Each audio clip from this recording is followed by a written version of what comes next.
Welcome to the ARC Pregame Show, presented by United Rentals. Good afternoon and welcome to Beaver Stadium on the campus of American River College in lovely Sacramento, California. My name is Mark the Phantom Lowe. I'm here with my broadcast partner, Mr. Jordan Jurtson, Riley the engineer, Chris the scorekeeper, and the boss himself down on the sideline, Stone McCoy. We'll check in with Stones in a little bit, bringing you the final game of the 2024 regular season. The Beavers welcome the Golden Eagles from Feather River College. American River has won 5 straight since the loss at San Mateo last month. They come into conference play 4-0 today with a chance to secure a league title and perhaps get a home date in the NorCal playoffs. Jordan, welcome back. We missed you last time against Sierra, just in time to see the Beavers take the next step. Let's start with the opponent, Feather River. Only 1 win on the season, but you look over their stats. This is a dangerous opponent for the Beavers today. A very dangerous opponent. I mean, this is a Feather River team that a couple weeks ago took Sierra to the brink, the same Sierra that was in double overtime with American River the week I was gone. They lost that one 42-20. To Sierra, Feather River did. So, if you look at 62-42 against Butte just last week, so, I mean, this is a team that if you let them hang around, it's a dangerous team. And we've seen, beginning of the season, the Beavers kind of do that where there were a few teams that felt like, DVC, a couple of them, they just kind of let hang around and games felt closer than they needed to be. Shasta was kind of a similar thing, and that was kind of the game that it felt like they figured everything out. But this is a team right now that if you're the Beavers, you're feeling good, a team you should beat, but also maybe a little bit uneasy because if you overlook them, they will get you. Yeah, last time you were here was for the Shasta game, and that was the game that with the second game in the winning streak and the first game in the conference after they'd gone on the road to beat what I thought was the biggest game of the season, maybe even still against Modesto, going down there and beating them 31-20. But you left with us 3-3 in the season. You come back 6-3, and I know that you have some thoughts about the team while you've been away. Yeah, I have. Looking at this team and just how they've evolved, I mean, there were a lot of new starters from what we saw a year ago, and we really saw that in the beginning of the year with that 1-3 start. Sure. These first 3 losses, they had 15 points per game.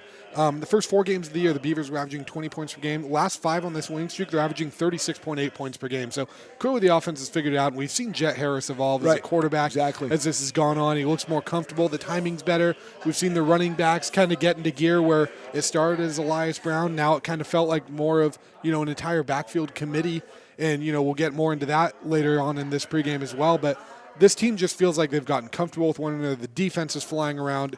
It feels like a completely different Beavers team than we saw back in September. Yeah, keep that thought about the defense, because when we look back at Feather River, they average 400 yards of total offense a game. They give up 465, and they get a bunch of it on the ground. They are rushing 213 yards a game. I talked to Coach O. I said, look, you're playing a team that scores a lot of points but gives up even more. So is the pressure on your offense or on your defense? Because maybe your offense needs to go out and score every time. And Coach O, he's always about the defense, so that's what we talked about. I said, that's what Jordan would have said, always concentrating on the defense. I agree with Coach O. Hey, I'd say great minds think alike, although my wife would beg to differ about the great minds part. But I really do think the defense is the one that it starts with. I mean, the front 7 that you have at AR, this is a front 7 that can compete with any team in the state, really. And if I'm AR, I'm looking at this game right now going, let's set the tone defensively, because it's a lot easier to ask your defense to get a stop. It's harder to get that stop, but I feel like the tone is set more with a defensive stop than it is with the offense having to match scores and ending up in a shootout.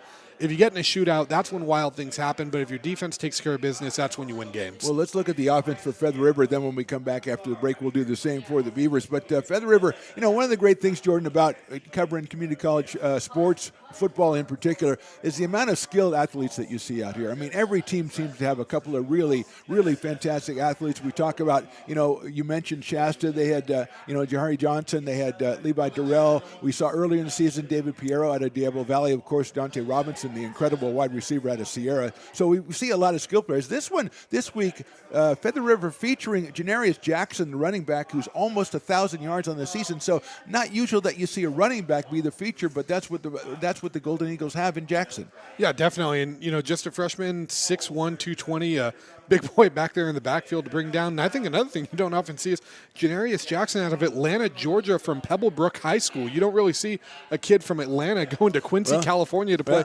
college football. But, hey, go with him. Go where you get an opportunity. And, that's, again, like you said, what we love about college football is if you're playing at this level, it doesn't matter that it's JUCO ball. If you're playing college football, you're a good player. You don't get here by accident. It's not a fluke, and this is an opportunity for these players to shine. And we've been treated to a lot of great skill players. And, Jackson is another one that he can, if he has a game that he's capable of, he can give the Beavers headaches. Yeah, over 6 yards a carry, 959 yards and 4 touchdowns. When you look to the passing game, obviously the starting quarterback, Michael Kearns III, 107 for 178 for almost 1,300 yards and 11 touchdowns. His primary target, number 1, Jeremiah Nash, 29 catches, 496 yards, and 4 touchdowns. So that keeps that streak going of wide receivers we see incredibly athletic and incredibly difficult to cover. Yeah, and I know these Beavers have been battle-tested against some of these top receivers that we've seen throughout this season. So it's been a good opportunity for them to get a look to prepare for a game like this. But also we've seen sometimes those receivers end up winning that battle sometimes. So I think that's really going to be the key factor right here in this game is who's going to win that battle in the secondary. And one more thing to look for, and Jordan, this may be a statistical thing, but when I look over the Feather River offense, obviously they put a lot of points up on the board, a lot of yards. They have 34 carries on the season by their wide receivers. Now, that may be a wide receiver that does more in the backfield or something, but that's a lot of carries out of wide receivers, and they've got one, Isaac Matthews, or number 7, 17 catches, but also 11 rushes, almost 9 yards a carry and 3 touchdowns. So they feature the wide receivers in various roles, and that's something the Beavers defense will have to keep an eye on. Yeah, definitely an offense with a lot of moving parts, keeping them guessing, and that could be part of the reason why they're averaging almost 27 points a game, and is because you can keep that defense guessing. When you keep them guessing, when you have those moving parts, you're keeping them with the ability to make a mistake, but also that leads to the possibility of making mistakes on the offensive end too if you're the Golden Eagles. So if they can execute this offense how they're capable of, they can really give the Beavers a run for their money here. Absolutely, and one other factor of their offense that you have to keep an eye on, the kicking game, Chris Raposo, their kicker, 6 for 8 on field goals, has a long of 40, and he's also 26 of 29 on extra points, so that always comes into play. So that is a look at Feather River. We'll come back in just a second. We'll look at the American River College Beavers on offense and see how they've matriculated and see what key member of their team may be missing today. We'll be back in just a second on the pregame show here on Stone's Broadcast Network.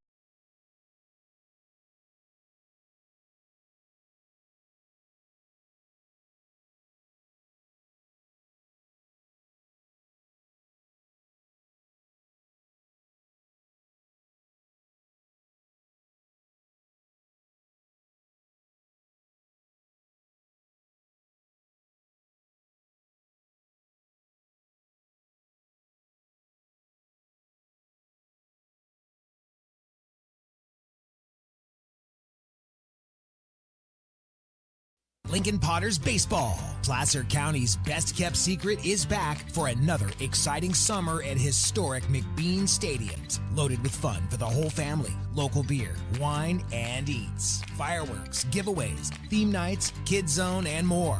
Come join in the fun and enjoy small-town baseball with Major League Entertainment. Tickets on sale now at LincolnPotters.com. Lincoln Potters Baseball. Come on out and join in the fun. Welcome back to American River College pregame here on the Stones Broadcast Networks. Mark the Phantom Lowe here with Jordan Georgeson. Stones McCoy down the sidelines. We'll check in with him in a minute. And then, Jordan, let's turn our attention to the American River College offense, and let's start right under center.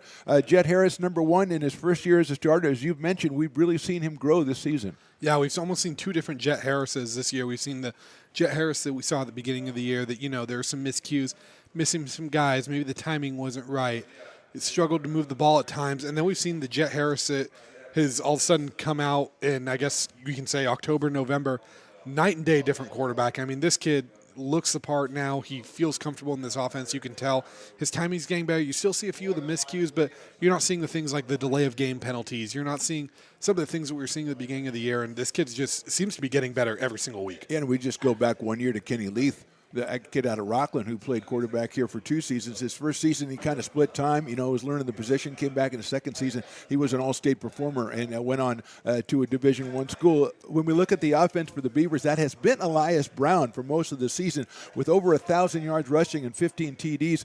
Our sources up here in the press box tell us that Elias will not be playing today. He picked up an injury in the game last week, and it's not serious. He could play, but the coaches are going to go ahead and let him sit this one out. If that's the case, Jordan, who should we look for in the backfield to carry the load? I think the duo right now of TQ Wallace and Akil Sohan are going to be the big ones in this Franklin product, and Wallace and Sohan from Grant High School, both top running backs in this area when they were in high school, and now they're kind of being asked to shoulder a little more of the load.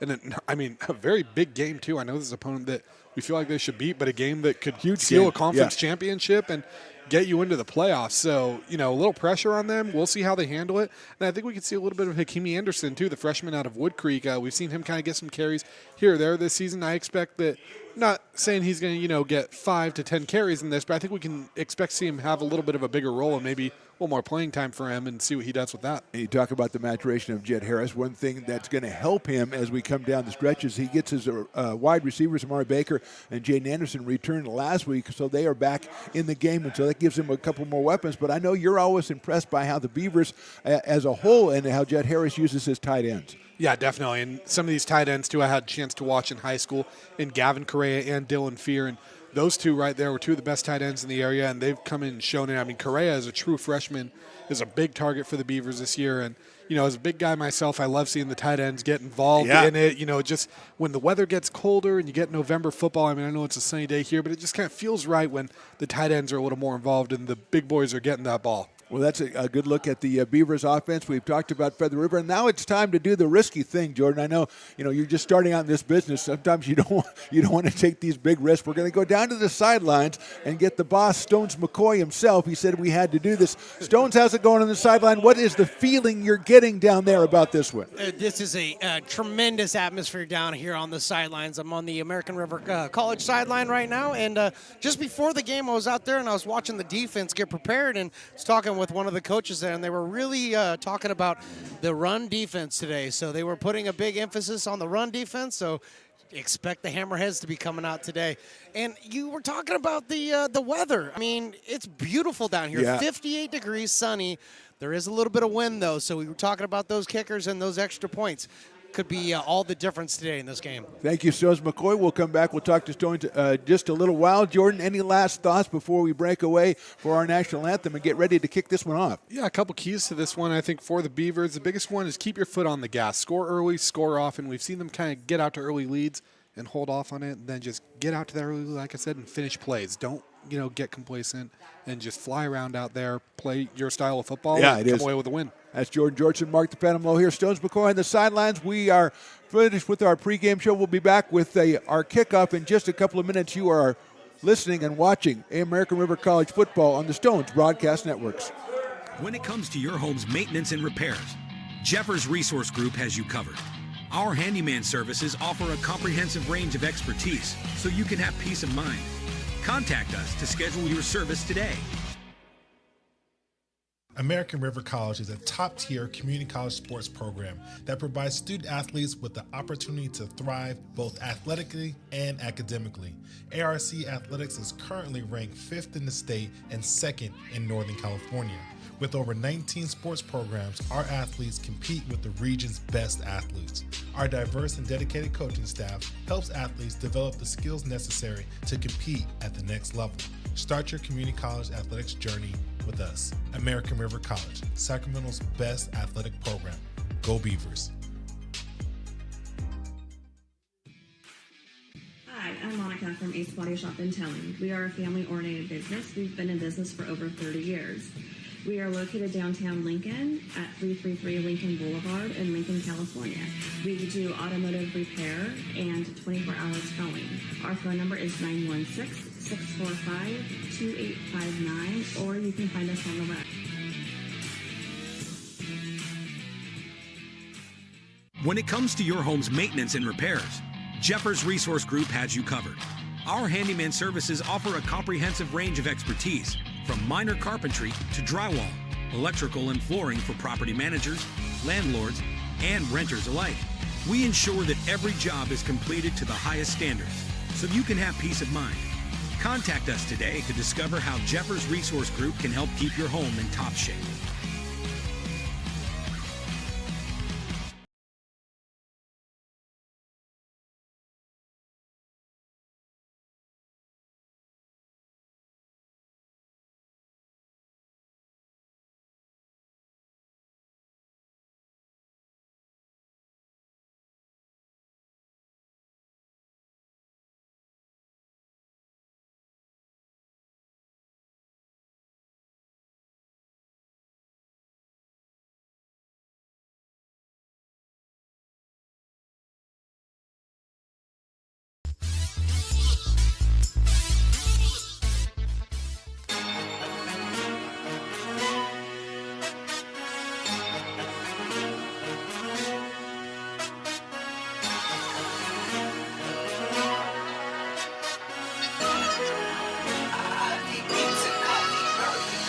Welcome to another American River College athletics broadcast, coming to you live from Beaver Stadium on the beautiful campus of American River College in Sacramento, California.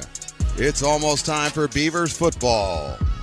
Today's game is sponsored by United Rentals, Ace Body and Towing, the Lincoln Potters Baseball Club, Grateful Bread, Super Taco, and Taylor Builders.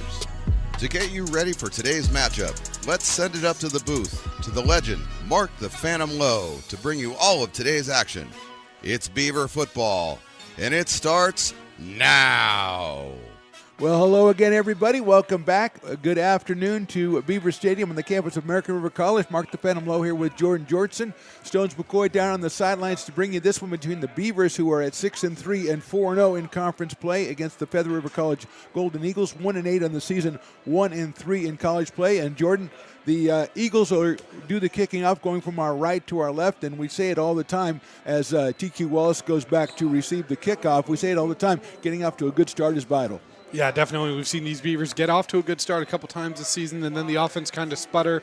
So we need to find a way to keep that getting off to a good start and keep that momentum going. Just keep that foot on the gas because you don't want to get in a shootout here. Amari Baker and TQ Wallace waiting for the kick. Coming from Chris Raposo, number 40, and that's going to be a short kick, handled at, and actually it's going to be out of bounds, and so that's a break for the Beavers. That one right around the 10-yard line, and never got close. The Beavers never made any attempt to go after it, and they'll get it out at the 35-yard line, I believe, and start their first series there. So a good break for the Beavers. Jet Harris coming out. We'll see who the running backs are. Looks like we have number 31 out there. That is Akeem Anderson. So Akeem Anderson, we talked about, Jordan, you mentioned Akeem Anderson. I know we're going to have a re-kick, actually. So we'll hold off on the Akeem Anderson retrospective until we see whether he's going to be out there when it starts. They're going to go ahead and take the 5-yard penalty, move them back to the 30 to kick it off. And I think this is something that if you're Coach O, it's because you have some explosive guys back there that you're thinking we might get this past the 35 on a return anyway. Give your special teams a little room to get the blocks down, and you've got a couple of speed burners in Baker and Wallace back there. TQ especially has had some impressive kickoff returns this season for the American River College Beavers. And Raposo will contact it at 30. That is a short kick. It'll be right around the 10, 15-yard line. Going out to the left side, 35, trying to ride that sidelines, and unfortunately stepped out of bounds. Let's see, I think that was TQ Wallace, number 5 on that one, Jordan. And a good gamble by the Beavers. They're going to get better field position right about the 40-yard line. Yeah, you get basically 4 extra yards on that one. And, man, if he didn't step out, it looked like he had a seam there, and he could have gone all the way. So maybe he'll kick himself for that, but I'm sure he'll have plenty of opportunities to make up for that here. Yeah, and if you're playing against a team that gives up 40 points a game, you'll probably take every chance you get to go ahead and make plays and get your playmakers, and you're counting on TQ today if Elias isn't in the action. So you're counting on TQ, and he's out there behind Jet Harris, the only back, with Baker coming out to the right side. 1st and 10, the ball marked at the 39-yard line of the Beavers. And that's a handoff straight to TQ Wallace, coming in, picking his way up out to the 45, the 46, and that time, Jordan, I think the line gave him about 4 yards before he got touched. Yeah, a couple extra yards right there, and I think what's interesting about this with Wallace is we've seen him kind of be the change of pace guy and maybe the speed guy a little more, and I think we're asking him to be a little more in a power role today, so we'll see how he handles that. Jet Harris on the season, 124 completions, 1,593 yards, 10 touchdowns, 8 interceptions, as Jordan mentioned in the pregame. Really picking it up in the second half of the season as he gets more comfortable in this offense. He's got a second down. He'll turn and hand it off to TQ at the 45, at the 50. Gets over the 50 to about the 47-yard line of Feather River, and that's a first down for the Beavers. Yeah, and 2 carries, 13 yards right there for Wallace. So kind of what you want to see, especially if you don't have Brown, is your running game getting going early and kind of showing, hey, we're more than just a one-trick pony with him in the backfield. And I guess if you're playing a team, as we mentioned, that gives up a lot of points, a lot of rushing yards, they give up 188 rushing yards a game. And if you're the Beavers, you're going to run the ball until you can't. There's no reason to vary from that. Let's see if that's what they do as Baker splits out to the left side.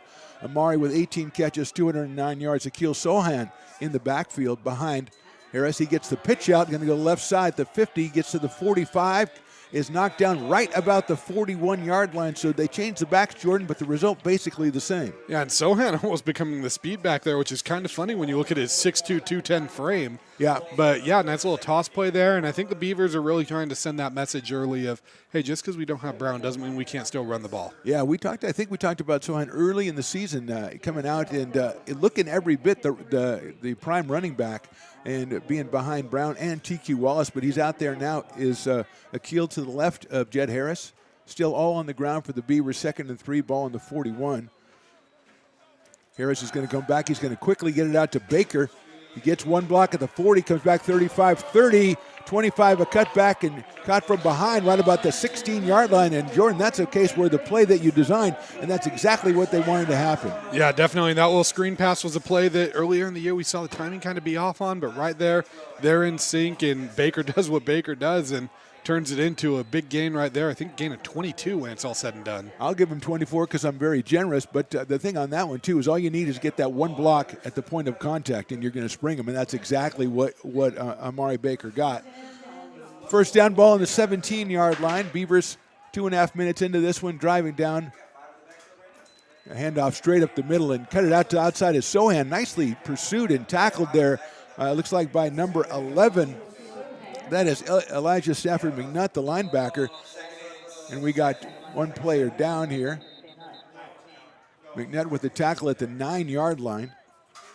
Nice little run there by Sohan, too. Looked like he was going to maybe get stuffed at the line, but he bounced it outside. So we get the timeout on the field. Now, mark that as the 14-yard line. Looks like that's number 57 on Shasta, Rylan Lopez, freshman D lineman out of Truckee High School. They do look like Shasta, but that's Feather River. Feather River. Wow. Yeah. No, they do get the green and white. It's a good look. It is a very good I do look. like the green and white. I love it when they have the white shirts and the numbers that really pop. Yeah. I was telling you that we were doing the soccer game last night, American River College men, with a 1-0 win over Modesto. Just a great game. And Modesto, white jerseys, big black numerals on them, made it perfect. They were my favorite team of the whole season. You know what's funny is I actually heard when they put those uniforms on, they had a little note that said, "Here you go, Phantom." Yeah, they did. They said, "Well, we're going up to Sacramento, and they got this guy calling the game. Really needs help." Second down, 6 yards to go. Ball on the 14. Straight back to pass. Cut across the middle. That's wide open for the touchdown. As number 7, I believe, Jaden Anderson for the touchdown. And Harris looked him off, looked to the right, came back to the left on the slant. Jordan, that was pretty easy, and what a drive. Just about 3 minutes, the Beavers have points on the board. Yeah, if you're the Beavers, you couldn't have written that any better. No incompletions, everything's a positive gain. I think their shortest play of that drive was a 4-yard gain still, so if you can replicate that type of offense all day, it's going to be a very good day if you're a Beaver fan and a long day if you're the Golden Eagles. Cameron Smith out to put the extra point through. Vargas with the hold. Vasquez with the hold. Puts it up, and it is right through the middle.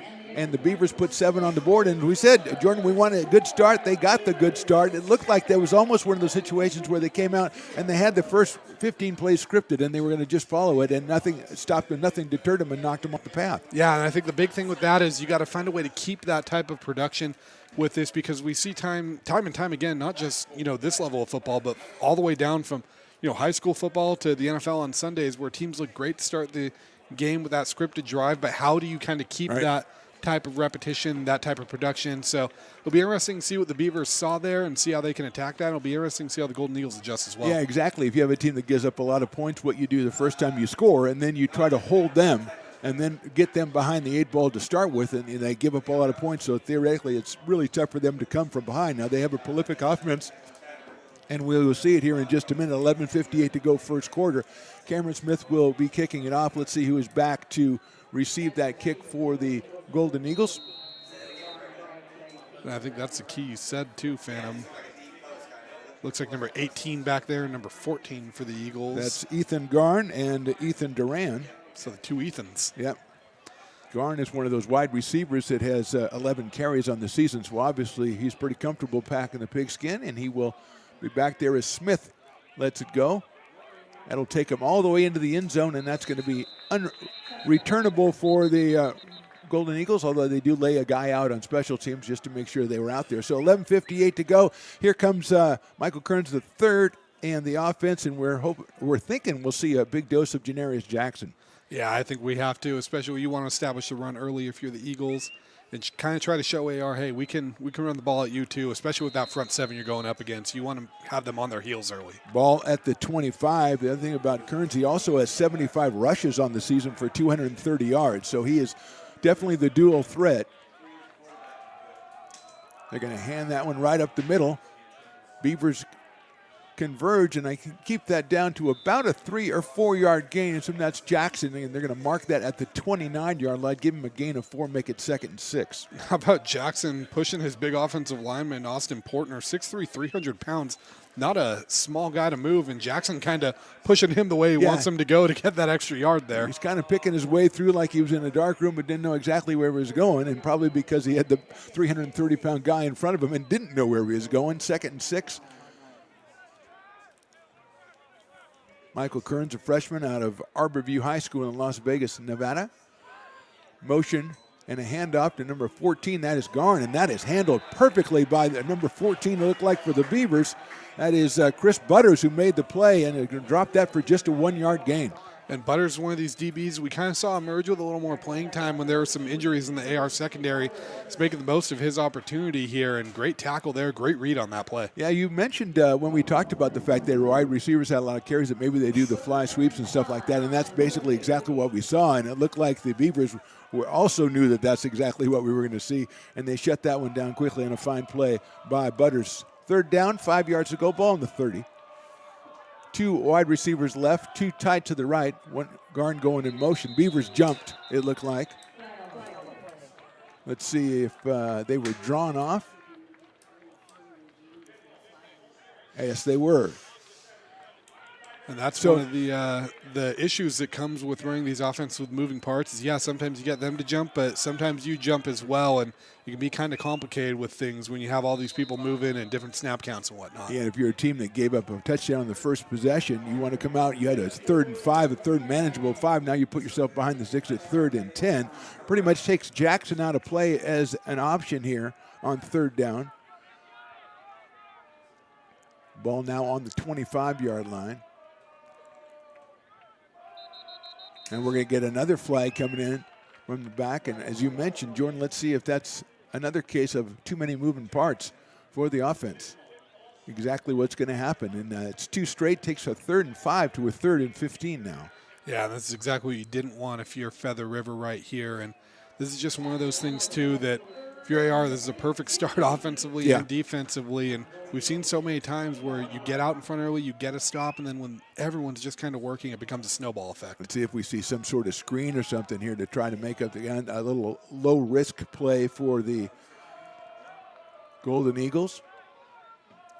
They're going to go ahead and hand that off to Jackson coming up the middle. He'll get a good gain, get out over the 25 to about the 26, but that was basically saying we don't want to take any chances this early in the game. I think that's frustrating, too, if you're Feather River, because if you have that 3rd and 5 right there, that's a first down. Yeah, absolutely. You know, when you're a team that likes to run the ball, you don't want to be getting in these, 3rd and 10, 3rd and 15 situations where you have to put it in the air. Yeah, they run, as we said, 213 yards a game. About half of that is Jackson, and you're going to give him a ball in a place he can make a difference. There's the punt. It's a line drive taken at the 41. For Anderson, cuts back at the 50, gets outside, and is dragged down at the 43. So the punter is Chris Raposo, and he hit that one right on the line to Anderson, who took advantage of that and got it all the way back to the 43-yard line. And Anderson's one that we haven't really seen return punts a lot this season, but nice little return there. We'll see if he maybe is in the mix a little more on special teams Yeah, as well. I think we've seen Dutton and Williams, the defensive backs, returning punts, also TQ Wallace, of course. But Anderson had been out for a while and finally got back, and it really good for the Beavers to get him back. Looks like Luis Torres is in the game, number 13, out of Dixon, a high school teammate of Jet Harris. He'll split out wide to the left. Wallace behind, and he will take it and cut up the middle, and that one is shut down pretty well. TQ gets to maybe the 40, but the Golden Eagles coming up with a pretty good defensive stop from the line. Yeah, about a 3-yard, maybe 2-yard gain there actually for Wallace, and yeah, that's kind of the response you want, especially when they were able to run the ball pretty well on you. You want to try to kind of stuff that early and take that away as quick as you can. Well, you'd think that you'd establish the run on that first drive, so your play action should be pretty good. Now, the fact they shut that down, obviously good for their line, but the Beavers still have that option on 2nd and 8 with TQ Wallace. We've got some new wide receivers in the game, as we mentioned, Torres. Also, Nick Ekaterinas is in the game. Harris will hand that to Wallace. He'll cut it back at the 40, but still not much room right there, and he'll be dropped at about the 39-yard line. He'll bring up a 3rd down and about 7 to go. Yeah, and this is going to be interesting how the Beavers play. Kind of not the drive I think we expected to see after how that first one went. And again, as we talked about, you got to find a way to replicate that production after running a great scripted drive. And right now it looks like Feather River made some good adjustments. With 2 straight runs for the Beavers, they'll bring Anderson back in offensively. Also a couple of tight ends in, and Baker and Anderson both split out to the right side. Man coverage out here on the right. 7:59 to go and counting. Harris back to pass. Under a little bit of pressure, gets rid of it, but he's hit as he throws. And that, Jordan, is what the doctor ordered for the Feather River Golden Eagles. Yeah, great pressure there provided by number 35, Bruno Lakio, freshman out of Kappa, Hawaii, in Kappa High School. I hope I'm pronouncing that right. Close. Because there's there's an apostrophe there, but great pressure there provided by him, and Harris took a big hit on that, and it looks like they're going to be going for this. Looks like they're going for it on the 39-yard line of the Golden Eagles. They've got a pretty good chunk to go, 4th and 6. They got to get it down to the 33. TQ Wallace is behind center. Gavin Correa in the game, number 80, one of the top catching pass tight ends for the Beavers. Golden Eagles showing some pressure. They're going to bring it, and the flag is down. And the Beavers look like we're going for everything to Anderson, but at the last moment we had a timeout by the Beavers to talk it over. So, Jordan, a little surprised, 7:50 to go, basically halfway through the first quarter. Beavers got everything they wanted on that first drive, got nothing so far on this drive. A little surprised they're going for it. Or is it just too close and the punt would be wasted? I'm not really surprised by it, just because, like we said, one of the keys to the game is keeping your foot on the gas, and I think this is kind of a good example of that. But two, where your defense got the stop that they just got, and you saw the other offense kind of shoot themselves in the foot a little bit, I think it's maybe a decision that you're like, hey, with a 7-0 lead right now, this is something we can live with if we turn the ball over right here. They still have a ways to go until they get into scoring position. So I kind of like the aggressive move, but yeah, I'm kind of wondering what, they're talking over in this. Maybe they do try to punt and pin them deep, but if I'm Coach O right here, I think I still go for it. Well, Landon Richardson, the punter, was taking snaps, warming up here on the tracker outside behind the Beavers bench, and so we'll see what happens there. If you have a play, now you had a couple of plays. Remember, the pass patterns on that first drive were perfect. If you have something you think is going to give you the requisite 6 yards, if you have a pattern you're comfortable with, I can really see going to this, and Harris will go back in. Try to draw him offside. You're still going to be short of a first down if you do that. So let's see what happens here. 7:50 to go first quarter. Again, showing pressure. The Golden Eagles, they're sending the linebackers. Harris guy has a lot of time. Now he's got to get out of there. Throws it sidearm over the head of Anderson. And give the Golden Eagles credit, they came out on a series. They had to stop the Beavers. And even though Harris had time, Jordan, he didn't have anybody to throw it to. Yeah, good. Almost, I don't want to say a coverage incompletion there in a way, but kind of was. And it gave Lakio enough time to bring that pressure there and a turnover on down. So maybe a little momentum swing. And like I said, I like the aggressive call from Coach O, but hey, this is kind of a live by the sword, die by the sword, and this is the negative side to going for it right there. Yeah, it seems like on a play like that, if you're going for it, you got a quick hitter. It seemed like once he had to kind of look to his second option, it wasn't going to be successful. Turn around, Hand off to Jackson, trying to pick his way through. It looked like he had a little bit of a hole. Beavers defensive, the tacklers had a hold on him, and he kept moving, but they drag him down at the 41. I think he had a hole right there, and Edgar Montez just had him by the hip and said, "You're not going anywhere." And good defense there by the Beavers to kind of avoid what could have kind of been a 3 yards in a cloud of dust type of play. Yeah, so far they haven't let Jackson really get going. After he takes the handoff, he's had to pick his way and go slowly. So that has been the key to holding him down so far. Again, another taking it out here is Kearns running it. Comes through. We got a flag on the play. We mentioned Kearns holds it and has run it 75 times this season. That time he faked it to Jackson, although he may have been giving it to Jackson. Jackson was already tackled. And let's see what the flag is here. It looks like it's going to be a hold on the Golden Eagles. And Jordan, as you said last time, they continue to shoot themselves in the foot. Yeah, they do right there. And it looked like Garrett Risley was going to be in position to make a play, the D lineman out of Jesuit, but ends up kind of getting held there. And it was a good read, actually, right there. Yeah, absolutely. By Kearns, and just negated by, needless penalty. Yeah, if you're going to, he's carried the ball over 8 times a game. So he obviously is used to calling his own number. And that time Jackson was done. And Kearns held on to it, made a nice gain, but it's negated by the penalty. 6:49 to go. A handoff is to Jackson. He picks his way through again, about 3 or 4 Beavers right there. He does manage to get up to about the 37, so showed some powerful running. But again, the Beavers obviously have a marked man. His name's Janaris Jackson. Yeah, and Jackson's still hard-nosed runner right there, and it looked like Malachi Red kind of leading the charge defensively on that one. I think a lot of this, too, is just the Beavers needing to be strong tackling and Jackson's the type of guy that can wear you down over the course of the game, so we'll see how well they hold that up through 4 quarters of this. Big play again, Jordan, big play again for the Golden Eagles as we go down to 6 minutes in the first quarter, 3rd and 13. They got to get to the 49, so we'll call it 12 as the ball is on the 37-yard line. Michael Kearns, the quarterback. He'll turn around, he'll fake it, he's still got it. He squirts out to the left side, pursued by the Beavers. Kearns makes some moves. He might get close to the first down on the run. They're going to mark it right about the 49-yard line. I think they'll probably give him the first down. And Kearns right there, Jordan, showing how dangerous he can be. Yeah, great heads-up play there by Kearns. The pocket kind of collapsing around him, finds it, and then even then it kind of looked like someone might get him, and he shows us why he's getting the amount of carries a game he gets. Yeah, they're going to mark it at the 48-yard line, so it will be a 4th down situation. And it should be 4th and 1, although we're talking about it with many of the officials, talking to the sideline for Feather River. And the referee on our side is going to mark flag.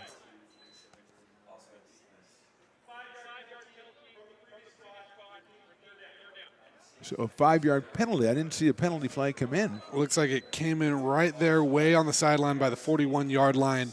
Kind of just dropped immediately there. And, yeah, I think that's where you see the frustration from Feather River sidelines. You're like, can't that play just stand? And right. Usually offsides gives you a free play. So the call against the Beavers may benefit the Beavers, as it'll be 3rd down, and now we'll call it 6 yards to go, make it 7 yards to go at the 42.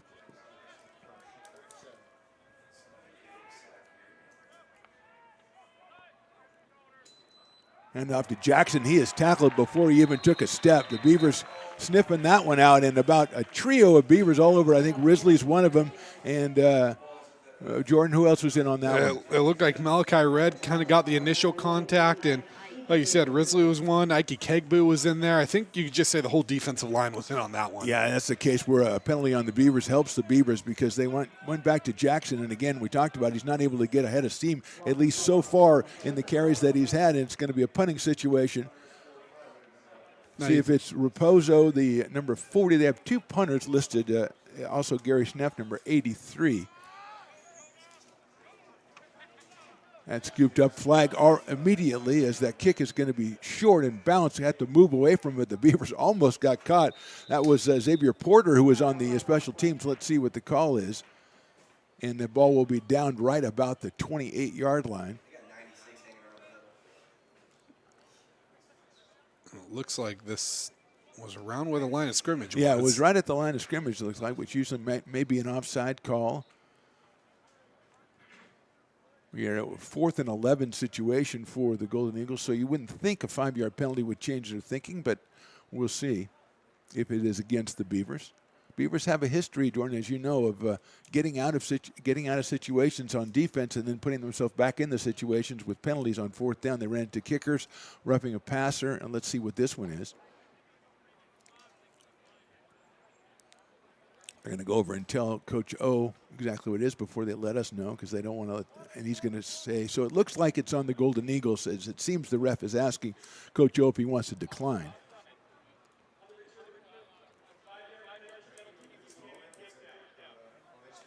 So they're going to do it again. It was offsides on the Beavers. So that'll move it up to the 43-yard line. Set up a situation you don't know, Jordan. A 4th and 6, maybe the Golden Eagles want to roll the dice. Although the way they played on defense last time, they're probably not that worried about falling in a deep hole because they really played well in the defensive end last time. Yeah, I think if you had let in some points on that last drive, this almost might be 4-down territory. But right here, play it safe. Don't dig yourself into a hole that you don't need to dig yourself into.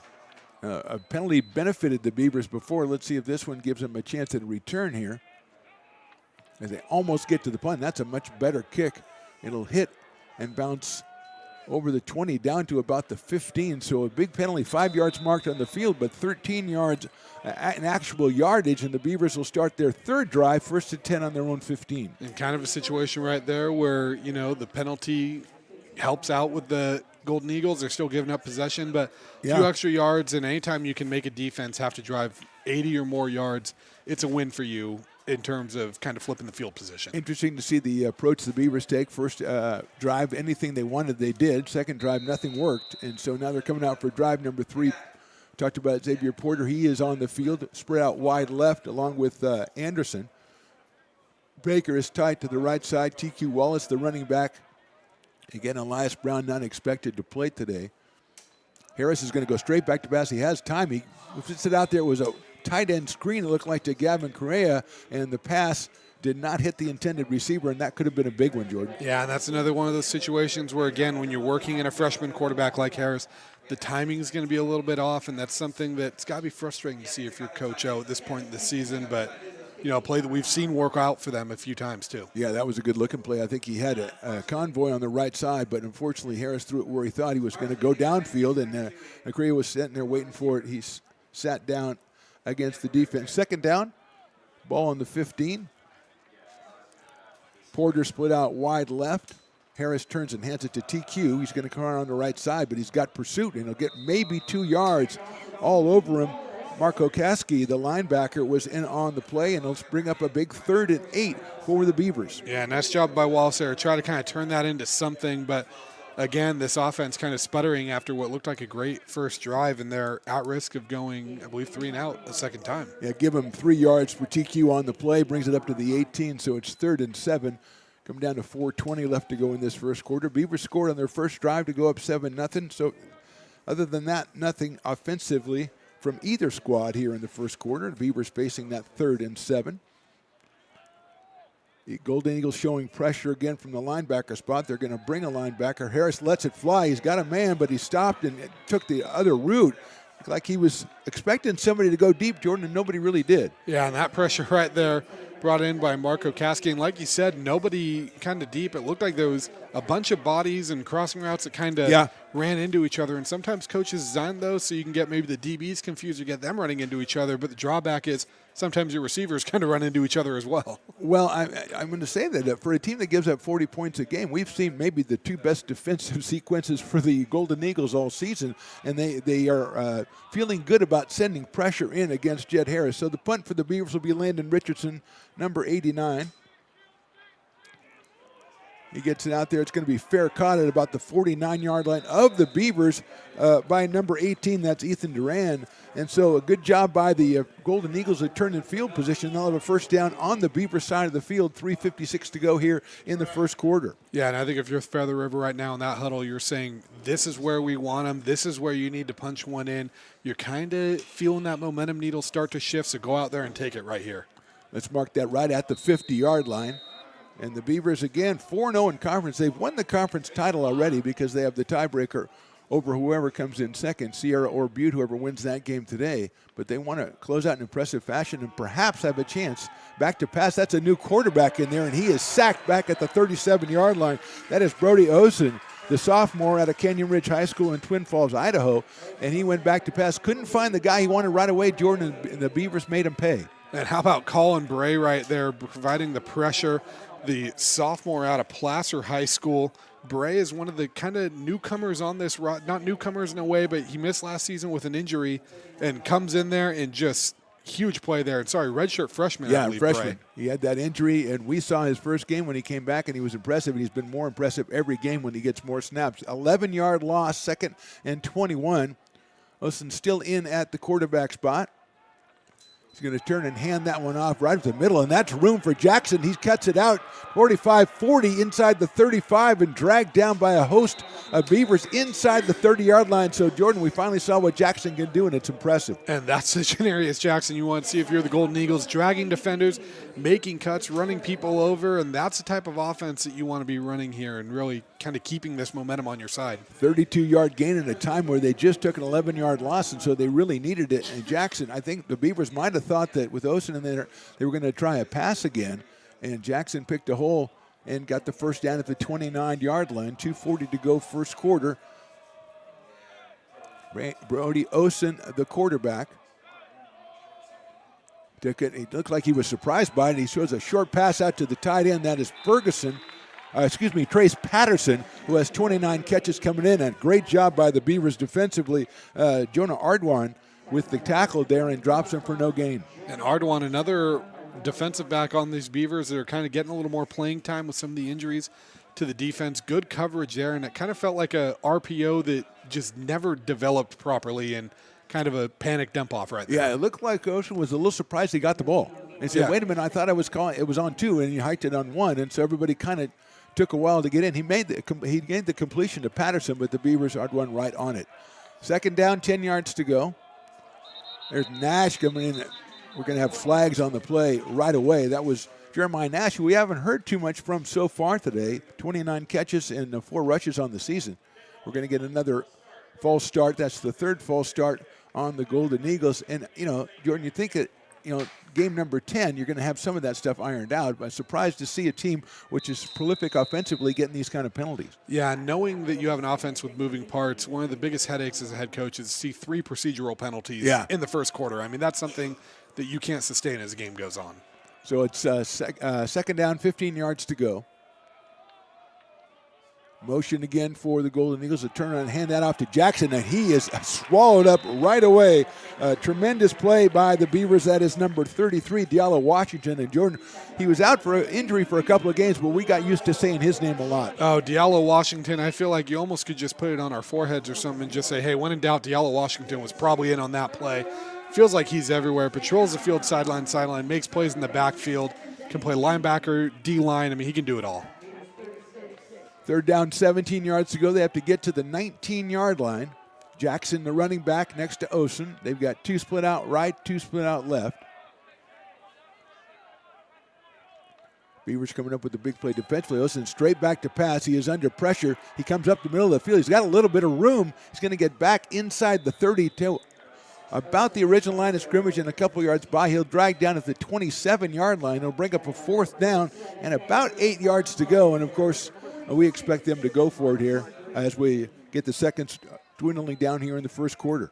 And how about Osen on that? I mean, it took him a minute to get going to full speed, but once he did, he could move a little bit. And that's a huge one because that kind of puts them out of punting territory and into a territory to where it is 4 downs. They can definitely go for it here on 4th down and about 7 yards to go. 10 seconds to go in the quarter and time ticking away. Motion, turn around, a flip play. That's a reverse to number 8 coming on the right side. He's got some open area. He's going to score. That is number 8. That's Traven Vigesner, who came in here and hadn't been doing anything, came on a misdirection. Everybody went left, Jordan. He went right, and it's 6 points for the Golden Eagles. And it feels like they've almost been baiting that play the entire first quarter, the way these were going. And Vigesner comes in, takes that one. I mean, even had us fooled. Absolutely, and we talked about the wide receivers getting a lot of carries for this team. We mentioned that. We didn't mention his name because it wasn't down there as getting any carries, and he made that one work. He went all the way 36 yards for the touchdown. So here's Chris Raposo, as we said, 26 of 29 on extra points. Puts that one up and puts that one through. So after 1 quarter of play, we are tied at 7. And Jordan, I think we can say we're a little bit shocked by what's going on. You talked about it after the first drive for the touchdown that you can't let off on the gas. Maybe that's what happened. Maybe Feather River just stepped up a little bit. But as we go to quarter number 2, we're all tied at 7. Yeah, and I think it's a little bit of both, Phantom, because right now what we're seeing too is keep in mind we're seeing a Feather River team that is 1-8, but has been in a lot of close games. Yeah. And I think a lot of this could be Feather River is kind of like, hey, this is our last game of the year. Let's, unload this clip. Let's put everything in the playbook. Some of those plays in the back of it. Why not? Can't hold anything back here. The weird thing is that the Beavers have got a couple of negative plays against the Feather River offense. I mean, they've got a sack. They had a couple of other great plays, and yet the Golden Eagles come back on the next play each time and put big yards up on the board in the run by Visgegner for the touchdown. And the extra point puts us tied at 7 as we're going to start quarter number 2 here from Beaver Stadium. Mark the Phantom Lowe and Jordan Georgeson. As I think about this, I'm looking down on the field. Do I have a guy down there? He is ready to go. Stones McCoy, what's going on down there? It's 7-7 after 15 minutes. Yeah, so something to report from the Feather River sideline. The defensive lineman out of Truckee, California, Rylan Lopez, questionable to return with a left hammy. All right, Stones McCoy, thank you very much. It's important for the defense. Here's Raposo with the kickoff, and it's going to go to TQ Wallace on about the 3-yard line. He comes up at the 10. He's going to go left 20, cuts it back 25, 30, trying to get out to the 35, and he doesn't. TQ has been stellar on the kickoff returns, a really good return for the Beavers, and they'll start off 1st and 10 from the 35-yard line. Yeah, nice job by Wallace there to kind of get that spin move, get a little extra yards, and spin forward to fight for that. And if you're the Beavers, that's a return you want. Kind of set yourself ahead of where you thought you'd be at start this drive. Easy for us to speculate on this, Jordan. You think the Beavers coming in 4-0 in conference against a team that's 1-3 has won one game. Do you think there's any kind of feeling that they need this 15 minutes to wake up the way that we've seen this start? I definitely think so. I mean, it felt like kind of a trap game coming in, and now you got punched in the mouth, and how do you respond to it? Jed Harris, the quarterback for the Beavers. Looks like Akil Sohan behind him. He gets the pitch out, goes to the right, cuts it at the 35, 40, tries to get past one more, gets out close to a first down, right about the 43-yard line. And we talked about it a couple of times, Jordan. Akil Sohan really looks like he could grow into quite the back. Yeah, he really does. He's got speed, he's got power, and I mean, we didn't see him get called at all in those last 2 drives. He comes back in, now his carries are 7 yards, 4 yards, and 10 yards, so he's been productive in his limited time that he's seen so far. First down ball at the 43-yard line. They gave TQ only to the 33 on his kickoff return. So Sohan comes in and gets it. We had momentarily an injured player walking off for the Golden Eagles. He seems to be okay, and we'll get back to action here as we just get started in quarter number 2. Anderson splits out left with Baker in the slot. Beavers are going to turn and hand it to Sohan. We got a flag going up right away. Akil comes out. He's got a lot of room out here. Another flag coming out. I think that's going to be on the block by the wide receiver. But meanwhile, Sohan dragged out at the 22-yard line. But Jordan, I'm surprised if that one stands. I'd be surprised if it does too. It looked like there was a Golden Eagle that lined up in the neutral zone there, and then I'm guessing we're going to have a hold or something on this one. The wide receiver trying to block for Akil Sohan down the field and kind of got a little too handsy. The flag thrown right at him, which makes me think that's what the case. So that would, if that's the case, Jordan, then we're looking maybe at offsetting penalties here. And that's going to be a play that ultimately cost the Beavers about 30 yards. Yeah, I think it was a 35-yard gain there total. And the offsetting penalties by the referee, you called it, offsides on the Golden Eagles, and the Beavers will be called for the hold. So Sohan, a big run, doesn't make us think any less of what we're thinking of Akil Sohan today, looking very impressive and well blocked by the Beavers lineman, but Sohan got out. He got too far down the field, so the wide receiver had to pitch in with the block, and he did a little grabbing and called by the referee down there. So it is going to go back all the way to the 43-yard line. We'll start off where we started before, 1st and 10.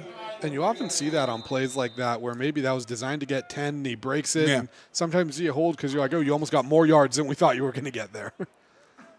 Baker comes out to the left side. Looks like TQ is back in the backfield. TQ Wallace.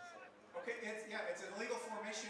Harris flips it to Wallace. He's got room on the left side. The flag is going to go up. He cuts it to the 45 at the 40, at the 35, 30.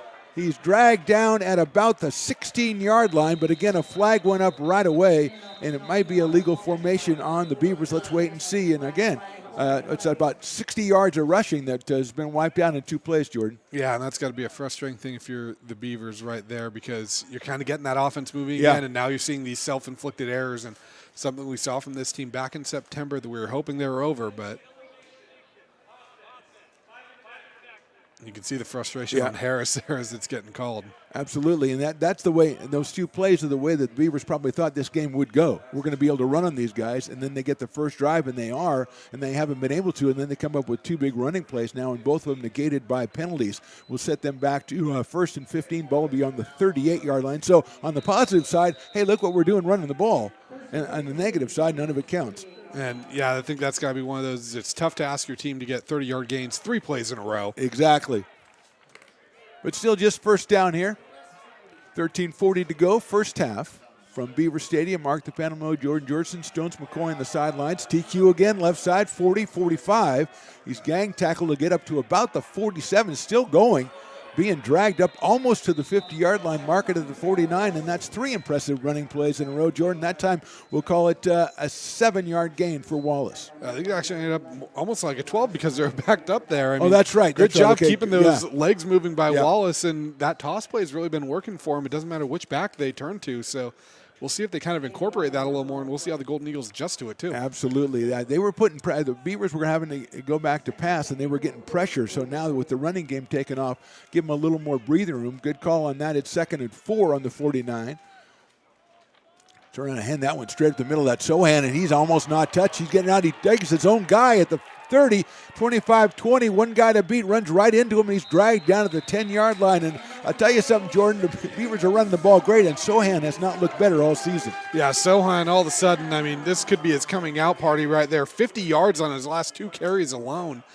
In the open field, I mean, he's showcasing his speed. He's moving his blockers around. Great run there, and if you're the Beavers, this is what you wanted to see on this drive. Absolutely. You want to go out there and reassert yourself, as it will, and you're doing it with the running game as they did on that first drive for the most part of the game. So on the big gain, 39 yards right there. First down at the 10, probably goal to go as it's marked right at the 10-yard line. TQ Wallace is in. We're going to split Xavier Porter out to the left side. It's a pitch to TQ on the left side. Looks like there's more Golden Eagles there. He's going to reverse his field. He's got some room on the right side. He got one block, but they're going to be a flag. That looked like a clean block, but I think he's going to get called for a block in the back, and that will negate another great running play for the Beavers. Yeah, another one. I'm kind of with you, Phantom. It's tough when you get those plays where it almost looks like when a player reverses field and it feels like the D-line's kind of shifting as well, and that turn sometimes gets it to happen. So tough break for the Beavers there, but on the plus side, it feels like every time they get a penalty, they have another big play to negate that penalty. Yeah, but you're talking about losing a lot of yards so far just on this drive, and you want the efficiency to be there too. Hakeem Anderson coming in for the Beavers, along with Dylan Fear, the tight end out of Lincoln High School. So yeah, it's nice to see that you're picking up the big yardage, and that time TQ with a great move to go back the other way. But at some point you're going to run the well runs dry. You're not going to come up with these plays all the time, and you're just giving the Golden Eagles a defense that's been beleaguered, but has gotten a little bit of a shot in the arm so far, and you don't want to give them any more reason for optimism. So first and goal, now the ball marked right at the 20, and we're going to get a whistle and a timeout called by the Beavers. So with 12 minutes left to go in the half and the score tied 7-7, let's take a break here from Beaver Stadium. You're watching ARC football on the Stones broadcast.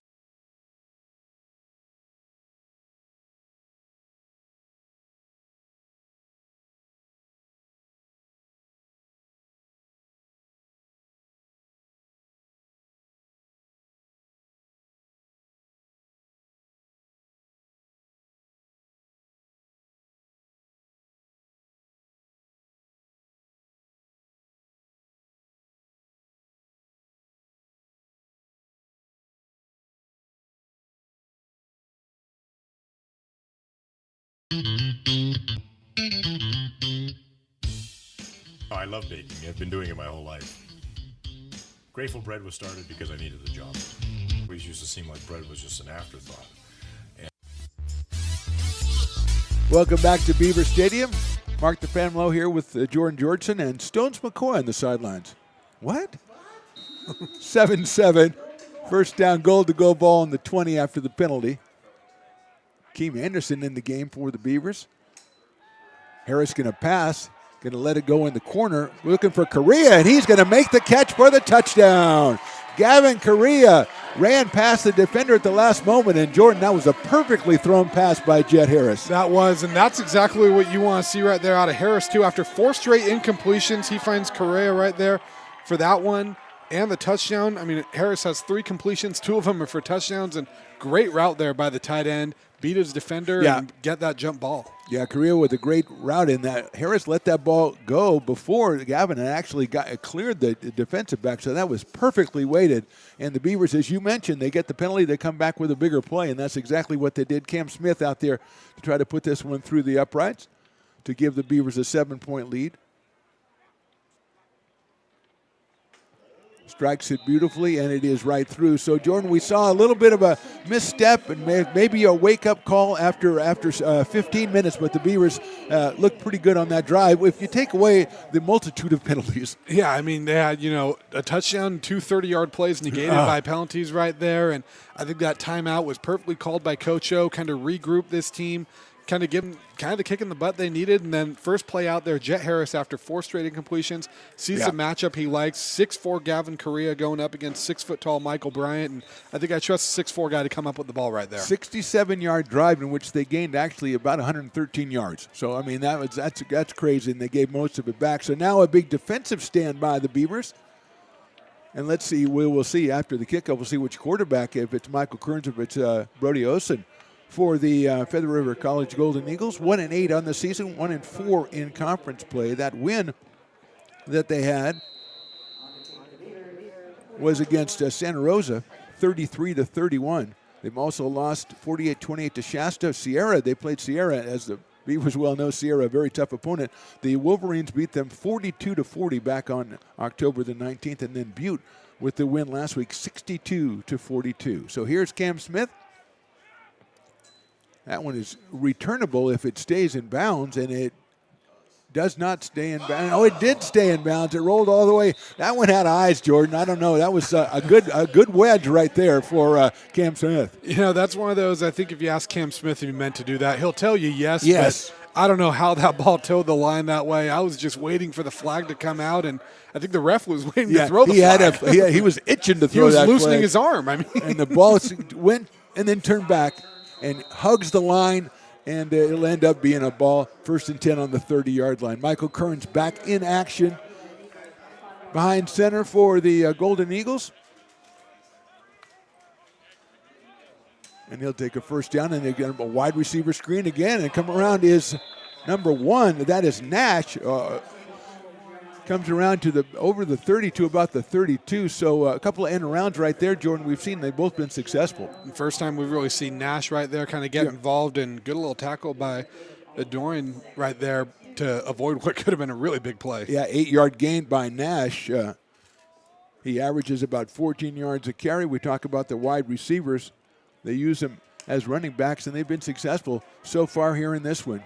2nd down, 2 yards to go. I give that to Jackson.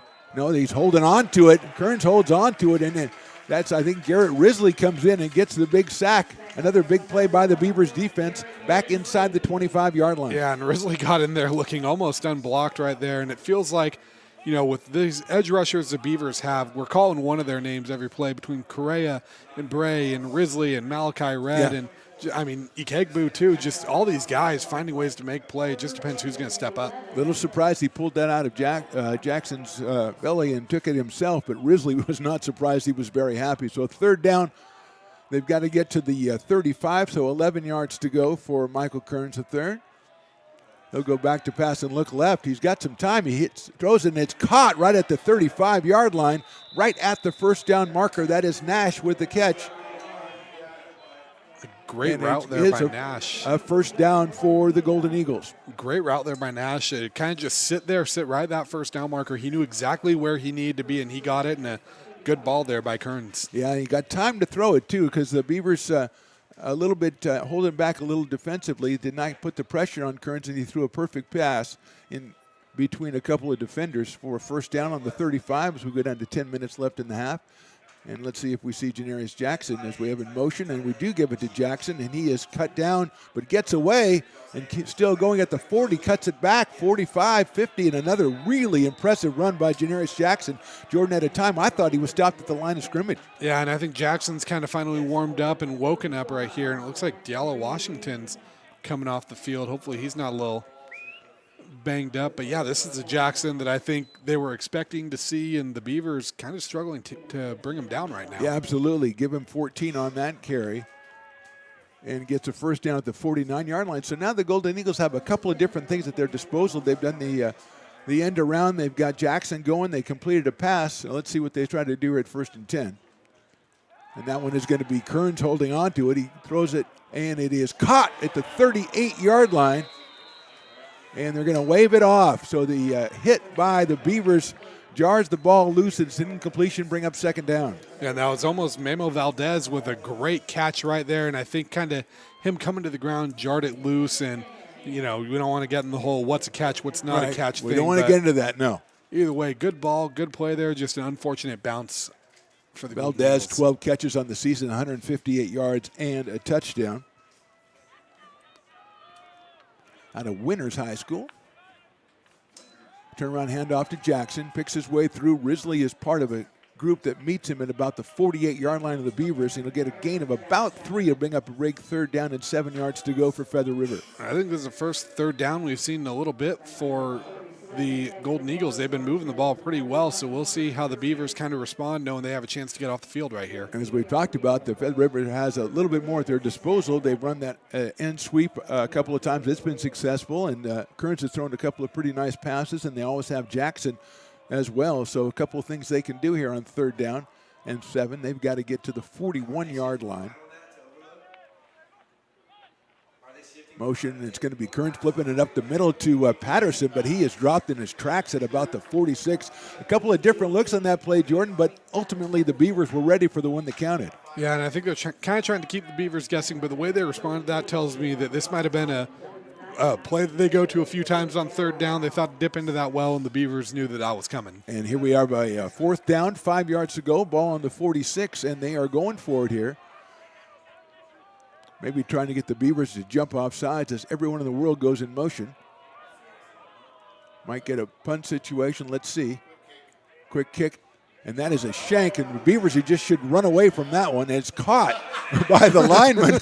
That's a tremendous catch, and the ball is down at the 26-yard line. What a play, Jordan. We've got to get that guy spotlighted. What a play he made. We got a shout-out. Monjaro Senegal. Wow. Is supposedly an outside linebacker listed on the roster at 6'5", 300, so we'll have to double check on that one, but I love that he got the ball and he kind of looked at the sideline like, am I allowed to run this? I think he thought he was going to keep going, and I wasn't going to get in his way. No, I think they should have let him. 6'5", 300.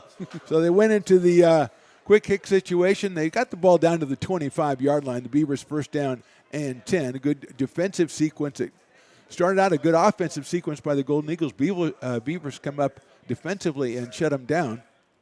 And with 7:57 to go, Jet Harris will turn and hand it to TQ Wallace. He's got room, cuts it back at the 35, the 40, 50, 45, 40. One guy to beat. He veers off to his right, cuts it back. TQ is in the end zone. Touchdown, Beavers. 75 yards for TQ Wallace, and the Beavers put 6 points up on the board. And it feels like this is what we were talking about, the keeping your foot on the gas. Since that timeout by Coach O, the Beavers have run 2 plays for 2 touchdowns right there offensively. So whatever was said in that little powwow they had clearly is flipped the switch for this team. Well, we saw it in the last drive. We saw the fact they were running the ball anywhere they wanted to go. They just shot themselves in the foot and could not capitalize on it. But TQ Wallace, and now we've got the wide spread. It's Vasquez trying to get the pass out. I think is that Risley out there trying to receive it on the 2-point conversion. They set up in the formation they do often on kicks and then move the kicking team in. But that time it was the backup quarterback, that is Julian Vasquez, and he sent it out to Risley. And Risley, he's grabbing the ball and bringing it out himself. He's just very mad at dropping that one. Yeah, he's banging his own head with the ball right there. Yeah. And that's one where he probably was asking Coach O, like, hey, give me a chance. Coach O's like, that's why you're playing defense right there. I mean, he said, Coach, I got hands. Yeah. And he may not hear the end of that one, especially if they end up winning this ball game.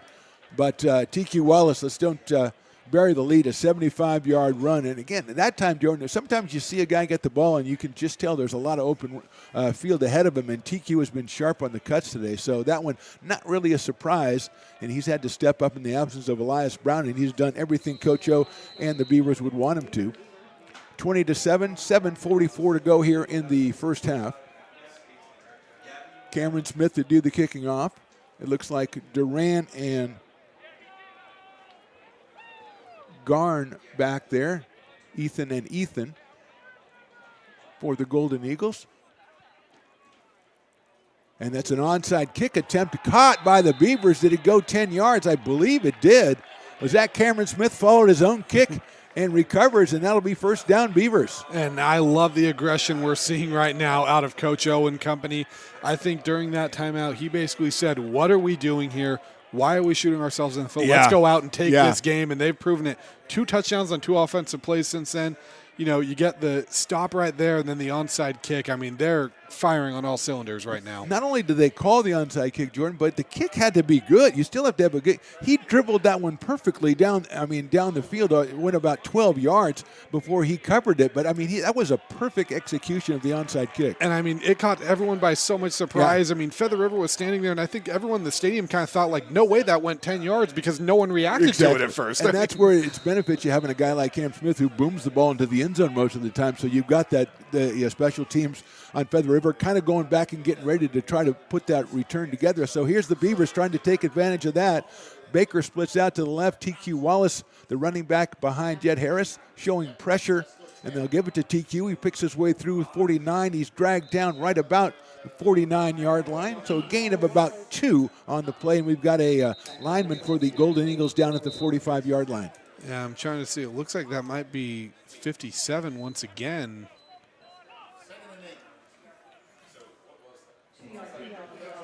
So gain of 2 on the play. It'll be a 2nd and 8 as we have a timeout here as they're attending to the injured player for the Golden Eagles. And as you said, Jordan, it was almost like we talked about at the end of the first quarter, 7-7, and it's like a come-to-Jesus meeting, if you will. And Coach O maybe laid down the law a little bit. I think so. I think he kind of gave them the kick in the butt that they needed right there and kind of woke this team up a little bit. And, I mean, it's really shown since then. They've been marching the ball down the field, big plays, little plays. You know, even when they've shot themselves in the foot, it feels like they've always responded. TQ Wallace is on the sideline, kind of squatting down now. He's going to stand back up. He's probably still a little winded from running 75 yards and putting a couple of little – like zigzag moves in at the end because he was being pursued by the Golden Eagles. So we'll do 2nd and 8. It's like Akeem Anderson behind Jet Harris in the formation for the Beavers. They're going to go back to pass and set that one up for, that's a fine play defensively. They were looking for Xavier Porter, but what a good play by the defensive back for the Golden Eagles to set up a 3rd down. And another Golden Eagle lineman down on the field. And I believe that was Jordan Gray with the defense on that one. Great job batting his hand there, and Harris looked like he had the matchup he wanted, just kind of left it a little bit too much off the ball right there. Maybe you want to put a little more air underneath that one in that kind of situation, or maybe he was trying to throw the back shoulder, but you're right, the defensive back with an excellent play. And the Golden Eagles with another player down on the field, and the Beavers will be facing a 3rd down and 8 with the ball at the 49, their own 49 when we come back to play.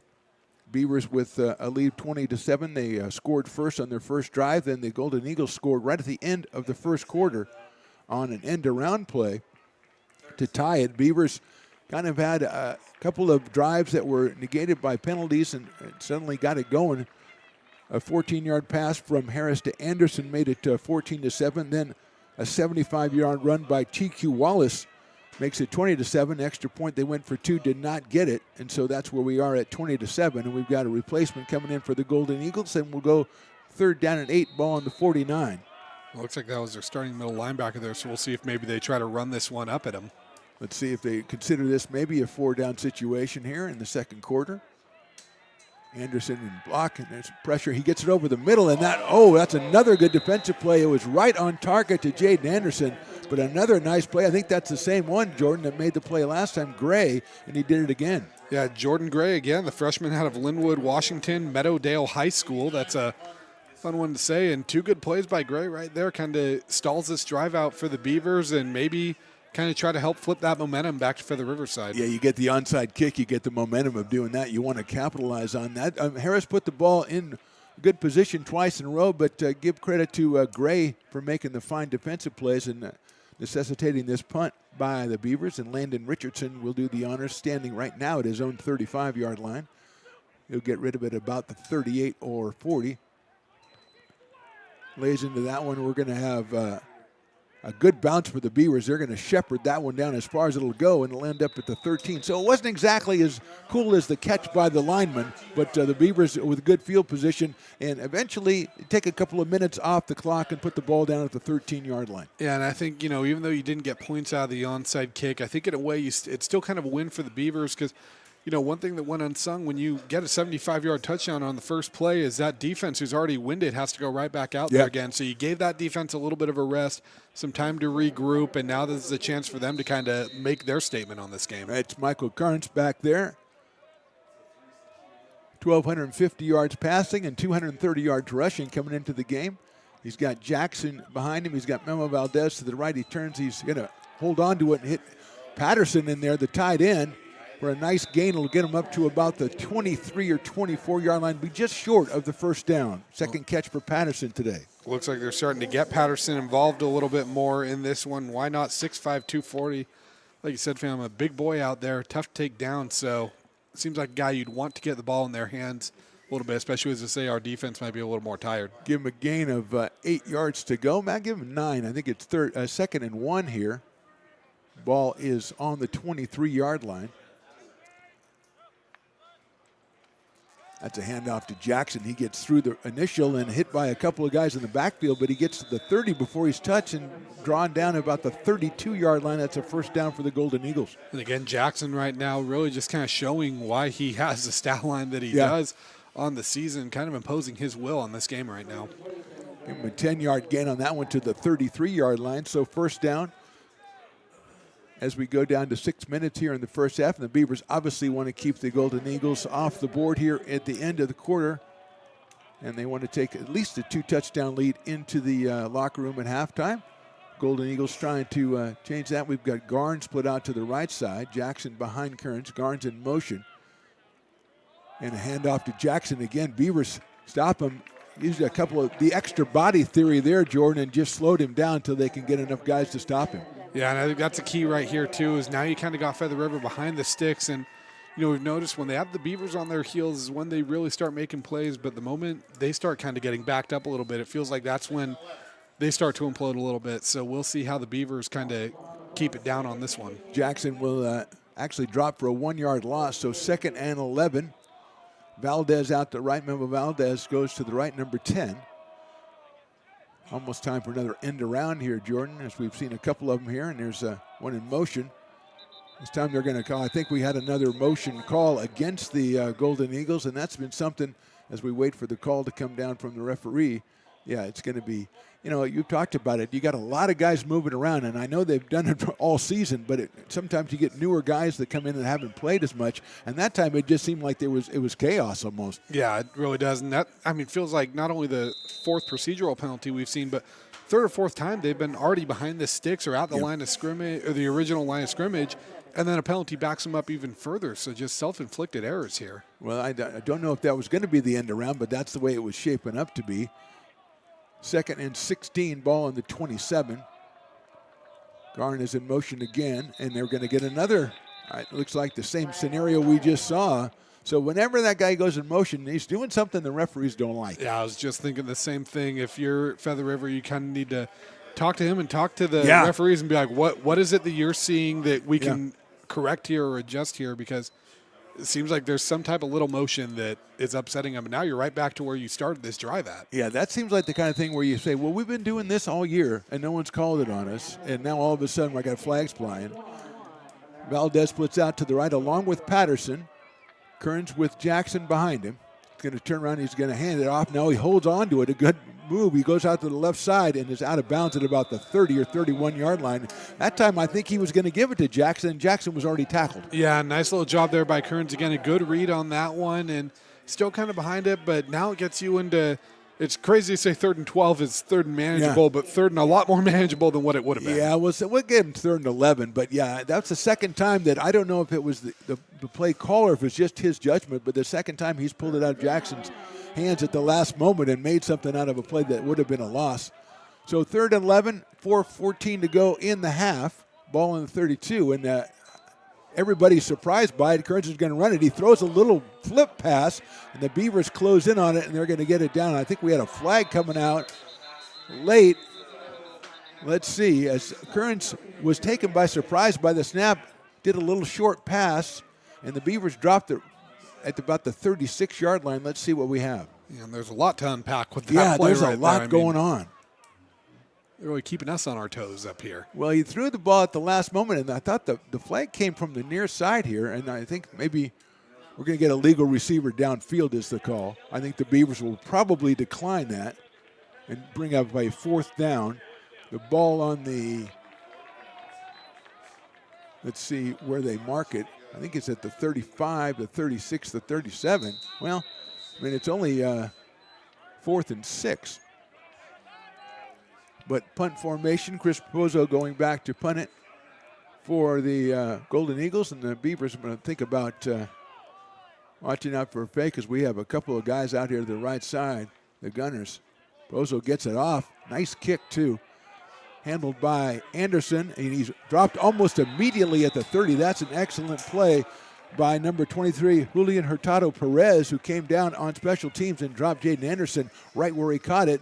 First down, Beavers, ball right at the 30-yard line. 3:36 to go, first half. And Hurtado Perez, the freshman out of Reed High School in Sparks, Nevada, one of the powerhouses out of Nevada, always a top 5, top 10 team in the state out there, and making a big play here, and probably about as good as you could have asked for special teams with how some of these errors have gone. Absolutely, and maybe we're seeing something that's kept Feather River, even for all their offensive prowess, at 1-8 on the season, as they really committed a lot of penalties and put themselves, as you said, they're already facing a 2nd and 11. All of a sudden, that's a 2nd and 16, and that really puts a cramp in your offense. Beavers with Harris, he's going to throw on a comebacker to number 2. That's Amari Baker, but that's well defended, a completion, but only a gain of about 1 or 2. Yeah, that's the first time they've gone to Baker since the first drive of the game where you had the 24-yard reception. That one ends up really nothing doing right there, so they were expecting that screen pass. Yeah, Michael Bryant on the play, wearing number 6, the defensive back out of Goodyear, Arizona. 2nd and 9 as we go down to 3 minutes left in this one. TQ Wallace is behind Jet Harris, the quarterback out of Dixon High School. Baker splits out to the right. Jet going back to pass. He's going to let it fly. He's got an open receiver, and that is Baker getting across the 40-yard line to about the 42 or 43. That's a nice pass, a nice catch, and a nice first down for the Beavers. Yeah, and the one thing you can't do if you're Feather River is give Amari Baker space to move in. A good route there by Baker to create his own space and get a first down, keep those chains moving. Put it at the 42-yard line. Yeah, Harris got rid of it pretty quickly, and Baker had already managed to get himself open on a short route there. First down for the Beavers. 2.5 to go first half. Turn around there. He's going to hand it to TQ. He cuts it back at the 40, gets to the 45. Gang tackle makes it probably up to the 46. He'll mark it closer to the 45. It'll bring up a second down, about 7 for the Beavers. Yeah, and Wallace on that one, I was interested to see kind of the hold that he took because it looked like he might have had outside, but I know the Golden Eagles were bringing some guys up there, and it feels like this is kind of a march with the clock and with this because you want to score, but you also don't want to leave Feather River a lot of time to move the ball down the field themselves. Mark it at the 46, give TQ 4, and we're going to have the 2-minute timeout coming down with the Beavers on top 20-7. 2 minutes to go first half. Beavers 20, Feather River 7. You're watching ARC Football presented by the Stones Broadcast Networks. Oh, I love baking. I've been doing it my whole life. Grateful Bread was started because I needed the job. It always used to seem like bread was just an afterthought, and which was always kind of disappointing. But now, as not only people, foodies, and people eating, they're expecting better quality, and people notice it, they can see it.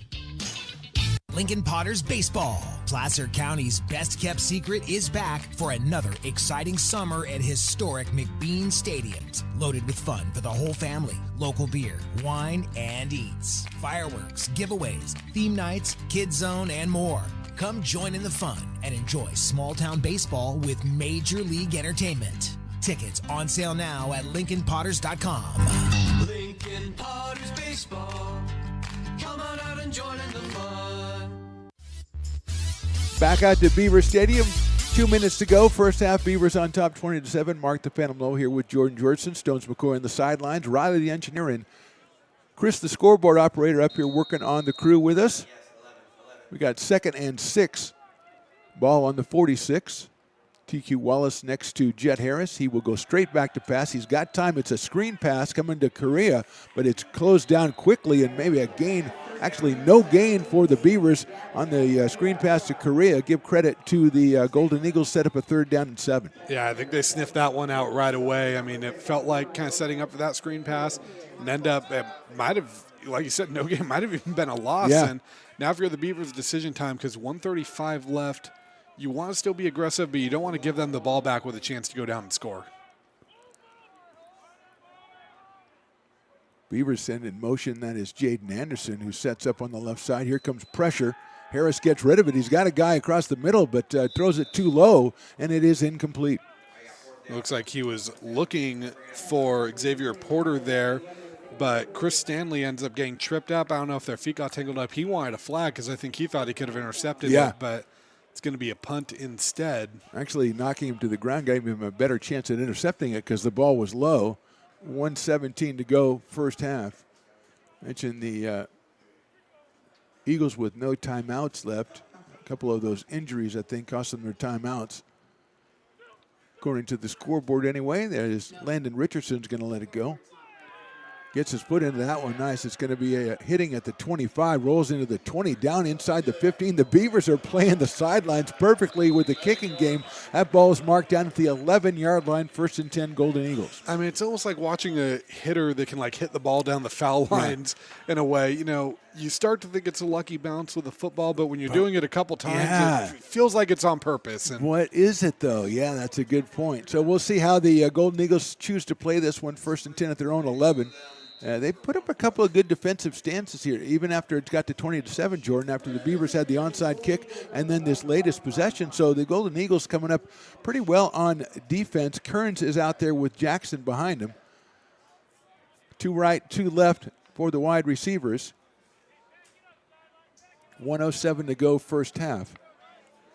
He's going to go straight back to pass short on the right side and caught by Memo Valdez, but he is dropped right about the 14-yard line. A gain of 3, 2nd and 7, and time goes on. Yeah, and Valdez had to go up and get that one, too. I think if it's a little lower, he could have had a shot to make a play, but he was just met with a blue wave of defenders right there and not really any room to work. Maybe setting something up with that short pass, but still only 45 seconds to go, and they're going to turn around. They're going to hand it to Jackson. Beavers are going to just try to shut that down inside the 20-yard line. Bring up a 3rd down. More importantly, you just don't want to let him get any kind of an opening because we've seen what he can do. Yeah, definitely. He's one of those guys that you really just don't want to let him put the ball in his hands. And the way he's running the ball, too, I mean, even with the clock against your side, if you're getting 15 yards a carry, you're still in a position that you could run the ball and be moving the chains. Absolutely. So that gain gets him out to about the 18-yard line where it's going to be 3rd down. We've got a timeout on the field. So, Jordan, as we look at the first half, I don't think it unfolded. Maybe the score is kind of what we thought, but I don't think the half unfolded the way we saw it. Yeah, it's kind of a weird situation where I think if you're American River, it's the least comfortable 20-7 lead you feel like you have right now. And if you're Feather River, you're kind of looking at that going, it feels like this should be closer than 20-7 right now. So, I mean, 30 seconds left. It still very well could be going into the half, but this is kind of a weird situation right now where it almost could feel demoralizing if you're Feather River if you go down 2 scores at half thinking we played a pretty good first half. Yeah, I was going to say. They're still ahead that way. They've done some pretty good things. Now, they've obviously got penalties. They've had way too many penalties and 4 procedure penalties, something like that, which is what you don't want to have that happen. So let's go back. It is 3rd down, 3 yards to go. Hand off again to Jackson. No, it's held by Kearns. He's going to throw the short pass to Patterson, who gets out of bounds, gets the first down at the 25. So the scoreboard says no timeouts. Obviously, Feather River did have timeouts. They have 2 left, according to my friend here, Jordan Georgeson. It's a first down at the 24-yard line. So they opted for the short pass and get the first down and give themselves. They got 25 seconds, Jordan, and now with the timeouts, maybe they could do something. Yeah, I think so. I think right now, though, you have to take a stab deep. You're backed up pretty far. Yeah. So if you're AR, I think you're comfortable knowing they're going to try to go deep on you. So Kearns in the shotgun. Beavers jumped offside. It looked like maybe Colin Bray, and a short pass, and it's incomplete. And the receiver paid the price for that ball being behind him as he was knocked to the ground. So Bray actually timed the count pretty well. No flag on the play.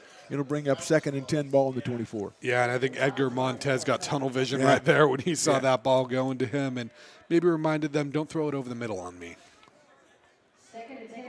2 wide left for the Golden Eagles. Jackson behind the quarterback, Michael Kearns. 2nd down, 22 seconds to go, first half. Breaks the handoff. Kearns still has it, and he's going to be pursued from the back and sacked at the 21-yard line, and that probably will do it for the first half. That was John Correa with the pressure there. Risley kind of fell on top for good measure, and then we haven't had to call yet today because the D-line's just so many different people have been making plays, but Correa, another just big body down there in the defensive front. Time runs out on the first half, and so we'll go into halftime. Our score, American River College 20 and Feather River College 7. We'll come back in a couple of minutes for our halftime show with Jordan Georgeson. I'm Mark the Phantom Lowe. You're watching American River College football presented by the Stones Broadcast Networks. When it comes to your home's maintenance and repairs, Jeffers Resource Group has you covered. Our handyman services offer a comprehensive range of expertise so you can have peace of mind. Contact us to schedule your service today. American River College is a top-tier community college sports program that provides student athletes with the opportunity to thrive both athletically and academically. ARC Athletics is currently ranked 5th in the state and 2nd in Northern California. With over 19 sports programs, our athletes compete with the region's best athletes. Our diverse and dedicated coaching staff helps athletes develop the skills necessary to compete at the next level. Start your community college athletics journey with us. American River College, Sacramento's best athletic program. Go Beavers. Hi, I'm Monica from Ace Body Shop and Towing. We are a family-oriented business. We've been in business for over 30 years. We are located downtown Lincoln at 333 Lincoln Boulevard in Lincoln, California. We do automotive repair and 24-hour towing. Our phone number is 916-645-2859, or you can find us on the web. When it comes to your home's maintenance and repairs, Jeffers Resource Group has you covered. Our handyman services offer a comprehensive range of expertise, from minor carpentry to drywall, electrical and flooring for property managers, landlords, and renters alike. We ensure that every job is completed to the highest standards, so you can have peace of mind. Contact us today to discover how Jeffers Resource Group can help keep your home in top shape.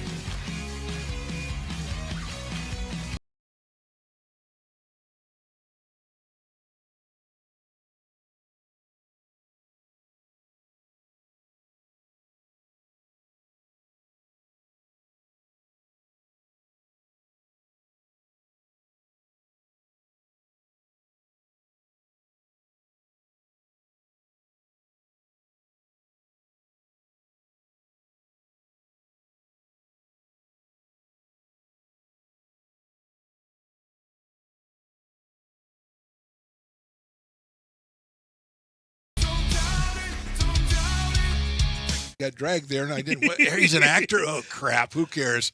You got the rest of your life to be, serious. But just tweet it out and then don't really run respond. away. Yeah. I think it happens to some of us. Maybe it sounds a little personal to you, but I'm not. I didn't want me. yeah, to I sound don't know. that It just way. maybe sounds like that. 'Cause Generally, fine. Again, you're a very bright guy. Yeah. You see right into Right my through soul, you. my friend. That's why I have so many jobs, because people think I'm funny when they're driving home.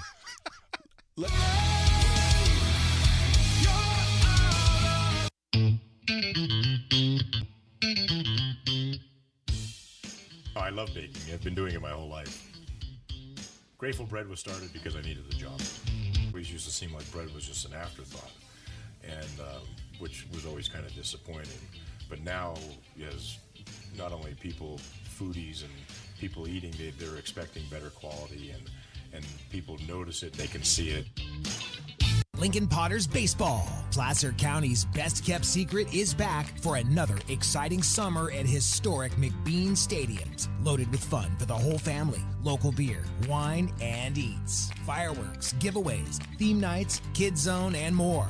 Come join in the fun and enjoy small-town baseball with Major League Entertainment. Tickets on sale now at LincolnPotters.com. Lincoln Potters Baseball. Come on out and join in the fun. Here at Super Taco, we specialize in authentic Mexican food. One of the reasons we are different from other places is that we make everything from scratch. You get a great value when you come here, large portions and quality food. Our most popular dishes are many different kind of tacos. We have giant burritos, different kinds of enchiladas, and the fajita. If you're ready for real Mexican food, stop in at a Super Taco. We love to see you.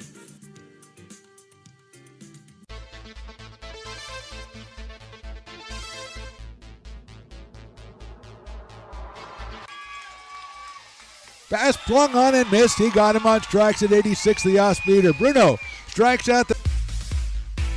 He's going to look that way. Now he's going to duck down the middle. He's got a guy wide open at the 18 kid. That's Robert Freeman. And Robert's trying to make a couple of moves. He comes back to the 15, comes down to the 10. He gets a block to the 5.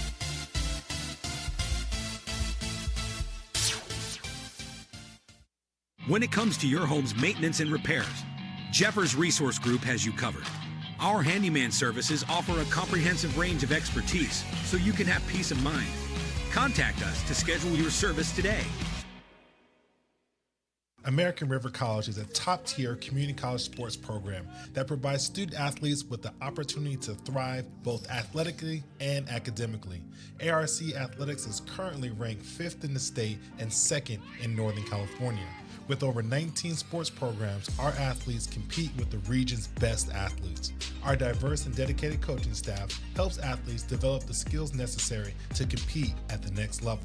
Start your community college athletics journey with us. American River College, Sacramento's best athletic program. Go Beavers. Hi, I'm Monica from Ace Body Shop and Towing. We are a family-oriented business. We've been in business for over 30 years. We are located downtown Lincoln at 333 Lincoln Boulevard in Lincoln, California. We do automotive repair and 24-hour towing. Our phone number is 916-645-2859, or you can find us on the web. When it comes to your home's maintenance and repairs, Jeffers Resource Group has you covered. Our handyman services offer a comprehensive range of expertise, from minor carpentry to drywall, electrical and flooring for property managers, landlords, and renters alike. We ensure that every job is completed to the highest standards, so you can have peace of mind. Contact us today to discover how Jeffers Resource Group can help keep your home in top shape.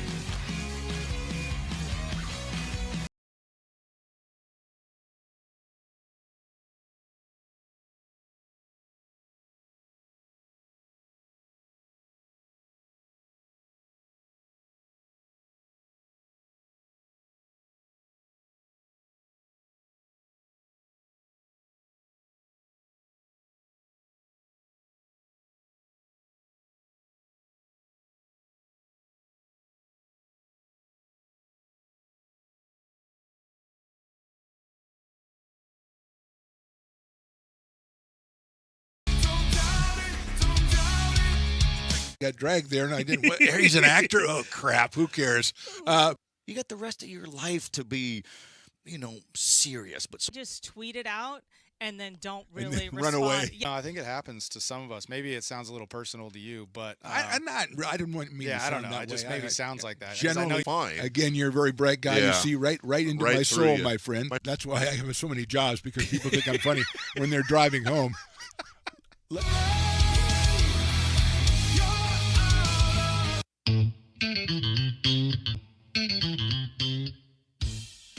Oh, I love baking. I've been doing it my whole life. Grateful Bread was started because I needed the job. It always used to seem like bread was just an afterthought, and which was always kind of disappointing.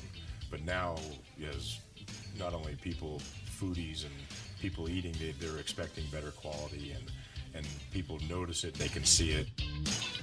Lincoln Potters Baseball. Placer County's best-kept secret is back for another exciting summer at historic McBean Stadiums. Loaded with fun for the whole family, local beer, wine, and eats. Fireworks, giveaways, theme nights, kids zone, and more.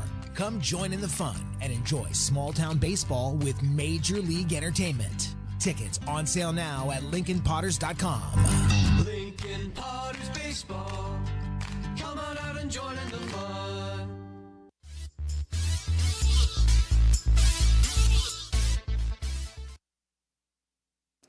Welcome to the ARC Halftime Show, presented by Taylor Builders. Welcome back to Beaver Stadium. Mark the Phantom Low with Jordan Georgeson. Stones McCoy down on the sidelines. Beavers lead this one 20-7 as we wind down this halftime break. And Jordan, it seems like both teams maybe a little dissatisfied with the way the first half went. Yeah, I definitely think so. I mean, if you're the Beavers, you're probably walking into the locker room going, this game could be 35-7 right now. And if you're Feather River, you're walking into that locker room going, how are we down 2 scores? It felt like, we did some of the things we needed to do in this. So it's going to be an interesting second half because I think both teams are leaving that field with a bitter taste in their mouth. And I think I can expect Feather River to be pretty aggressive coming out, especially receiving the second half kickoff. It seems like Feather River had some success. They weren't able to be consistent, but they completed some passes with Kearns. They had some good runs from Jackson, not really very consistent. The Beavers put some stuff together. They just got in their own way a couple of times, but they were able to get, the running game, TQ Walls with the long run. We had a good pass from Harris to Anderson for a touchdown. So they were more consistent and sustained more, but they also hurt themselves with penalties. Yeah, definitely. And, to the Beavers' credit, it felt like every time they hurt themselves with a penalty, they responded with another big play of their own to try to negate it. And, that's a great thing to see if you're a coach, but at the same time, you're also looking at them going, hey, that's not something we can sustain. We can't be averaging 30 yards a carry every single play, so we need to stop shooting ourselves in the foot. And, on the same side with Feather River, it feels like, every time they have a big play, it's when is the sack going to come? When is the penalty going to come? When is the negative play that's going to kind of put you behind the sticks and start this bad snowball effect? Yeah, for Feather River, we talked about it in the pregame. They like to give the ball to their wide receivers, and you speculated maybe the end arounds, the fly sweeps, and that's exactly what we saw. And it was successful for their touchdown run, but after that, they kind of got themselves into trouble not being able to run that play effectively. And I think that's something they really rely on. Jackson has been really good. He's been stopped, probably for no gain or a loss about a half dozen times maybe, but he's got some excellent runs, so that part of the game is good. But it just seems like they haven't got the mechanics, and they're not able to use that one weapon in their arsenal. Yeah, definitely. And it just feels like these drives for them, like we say, they have the good plays, but it feels like they just don't put enough of the good plays together to kind of sustain it. And, we saw the great kind of double reverse type of thing that they scored the touchdown on, and they haven't really gone to that well again. And I don't know if part of it is maybe they're expecting the Beavers to kind of be ready for it next time, but I do expect that we're going to kind of see the Golden Eagles let it fly a little bit in this second half. Like we said, the last game of the year for them, coming in at 1-8, you have nothing to lose other than getting a chance to kind of spoil an unbeaten league campaign for American River. So why not kind of empty this playbook and see what you guys can do and have some fun with it? And for American River, we saw them come out the first drive and run the ball predominantly, with a couple of passes mixed in, and coming back here a 20-7 lead as we start the second half. Do you look for them to try to establish that run and ride with that run, or maybe see a balance? Harris seemingly later in the second quarter went back to pass a little more often. I think a lot of it depends on what happens with this first Feather River drive, but I think we can expect to see a lot more of a run-heavy offense from the Beavers here, especially if you can continue to have this 2-score lead and kind of just grind this clock out. And, the most important thing is getting out of here with a win, but, they already have the tiebreaker over Butte and Sierra, so they already have the conference title clinched.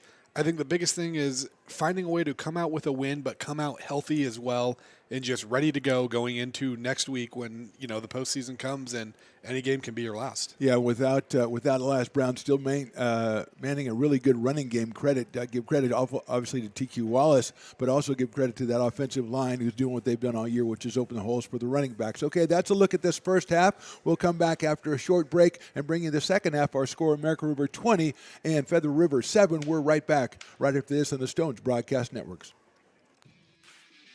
Hi, I'm Monica from Ace Body Shop in Telling. We are a family-oriented business. We've been in business for over 30 years.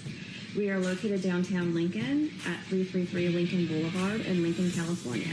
We do automotive repair and 24-hour towing. Our phone number is 916-645-2859, or you can find us on the web.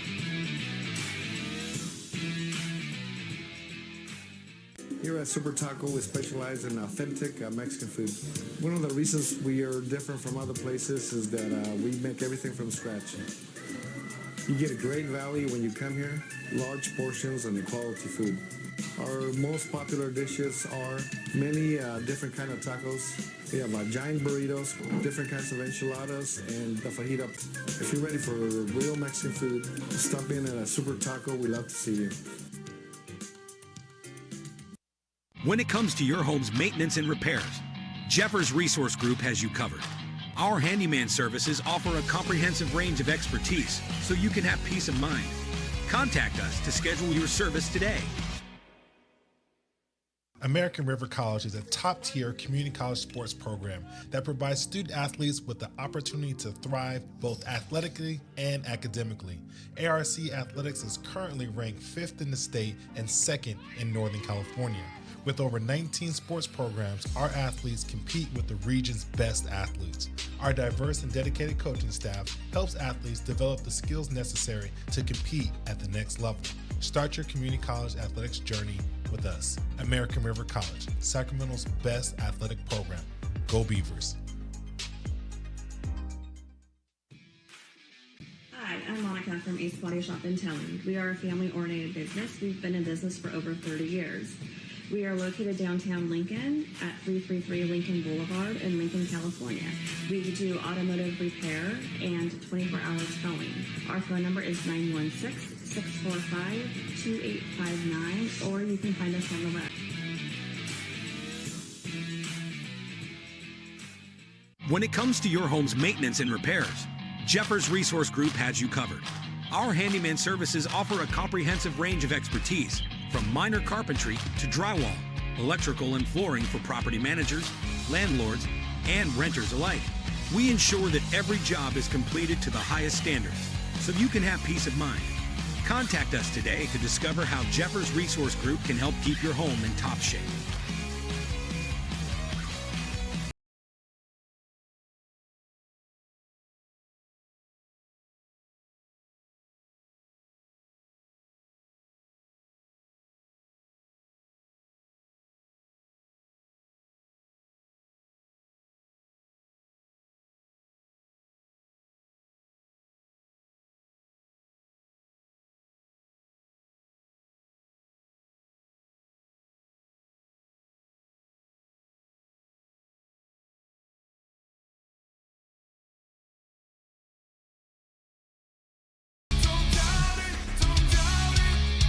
Got dragged there, and I didn't. He's an actor. Oh crap! Who cares? You got the rest of your life to be, serious. But just tweet it out and then don't really run respond. away. Yeah. I think it happens to some of us. Maybe it sounds a little personal to you, but I didn't want me. Yeah, to I sound don't know. that It just way. maybe sounds like that. Generally, fine. Again, you're a very bright guy. You Yeah. see right into Right my through soul, you. my friend. That's why I have so many jobs, because people think I'm funny when they're driving home.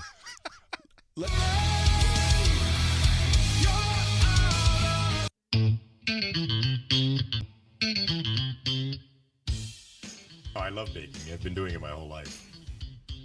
Grateful Bread was started because I needed the job. It always used to seem like bread was just an afterthought, and which was always kind of disappointing. But now, as not only people, foodies and people eating, they're expecting better quality, and people notice it, they can see it. Lincoln Potters Baseball. Placer County's best kept secret is back for another exciting summer at historic McBean Stadiums. Loaded with fun for the whole family. Local beer, wine, and eats. Fireworks, giveaways, theme nights, kids zone, and more. Come join in the fun and enjoy small town baseball with Major League Entertainment. Tickets on sale now at LincolnPotters.com. Lincoln Potters Baseball. Come on out and join in the fun. Here at Super Taco, we specialize in authentic Mexican food. One of the reasons we are different from other places is that we make everything from scratch. You get a great value when you come here, large portions and quality food. Our most popular dishes are many different kind of tacos. We have giant burritos, different kinds of enchiladas, and the fajita. If you're ready for real Mexican food, stop in at a Super Taco. We love to see you.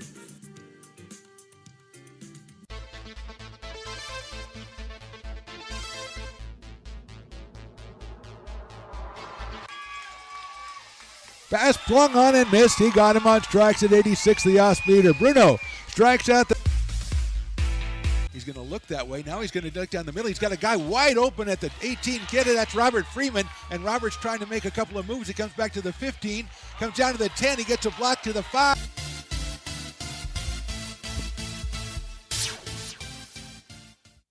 When it comes to your home's maintenance and repairs, Jeffers Resource Group has you covered. Our handyman services offer a comprehensive range of expertise so you can have peace of mind.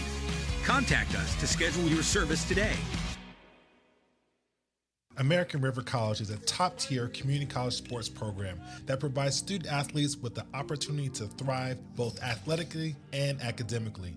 ARC Athletics is currently ranked 5th in the state and 2nd in Northern California. Welcome back. Second half underway, or almost underway, on tap, we should say. Beavers on top 20-7. Mark the Phantom Low here with you, along with Jordan Georgeson. And our sideline guy, Stones McCoy, seems to have a bunch of information for us, so let's check in with him now. Stones, what do you got? Yeah, so we talked with Coach Goulet for Feather River on his way off the field. Really, his biggest focus in the second half is going to be field position, and field position again. Got to get into the red zone. Was really focused on his defense, giving him better field position to get into the red zone. Talking with Coach O coming in.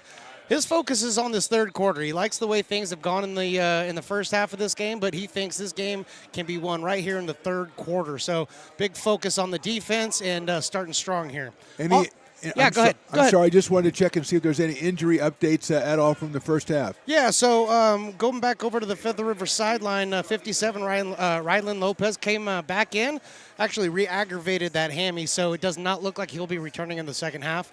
And number 8, Sohan, non-contact injury, just chest injury. He's been taken off the field. He will not be returning for this game. Okay, so that really affects the running game for the Beavers. Thanks, Stones McCoy. We'll come back and talk to you one more time before this one is all over. So you hear that, Jordan, with Sohan very impressive in the first half of the first half, and not coming back. TQ Wallace obviously up to the task, but you like to have that option if you're the Beavers. Yeah, definitely. It's going to be interesting to see how the Beavers play this because, Wallace has looked good, but your next running back is Hakimi Anderson, and really with Anderson, we've seen him kind of be used more as a blocker and a fullback type a lot more. So we'll see if maybe he starts getting some touches here. And, we saw him in high school at Wood Creek, and he was one of the most electric backs in the section, helped lead the Timberwolves to their first section championship appearance ever. So, we'll see if he's up to the task if he starts getting some carries here. Beavers will kick it off to start the second half. The Feather River Golden Eagles from our left to our right. It's a little pooch kick, go inside and covered at the 32-yard line by Trace Patterson.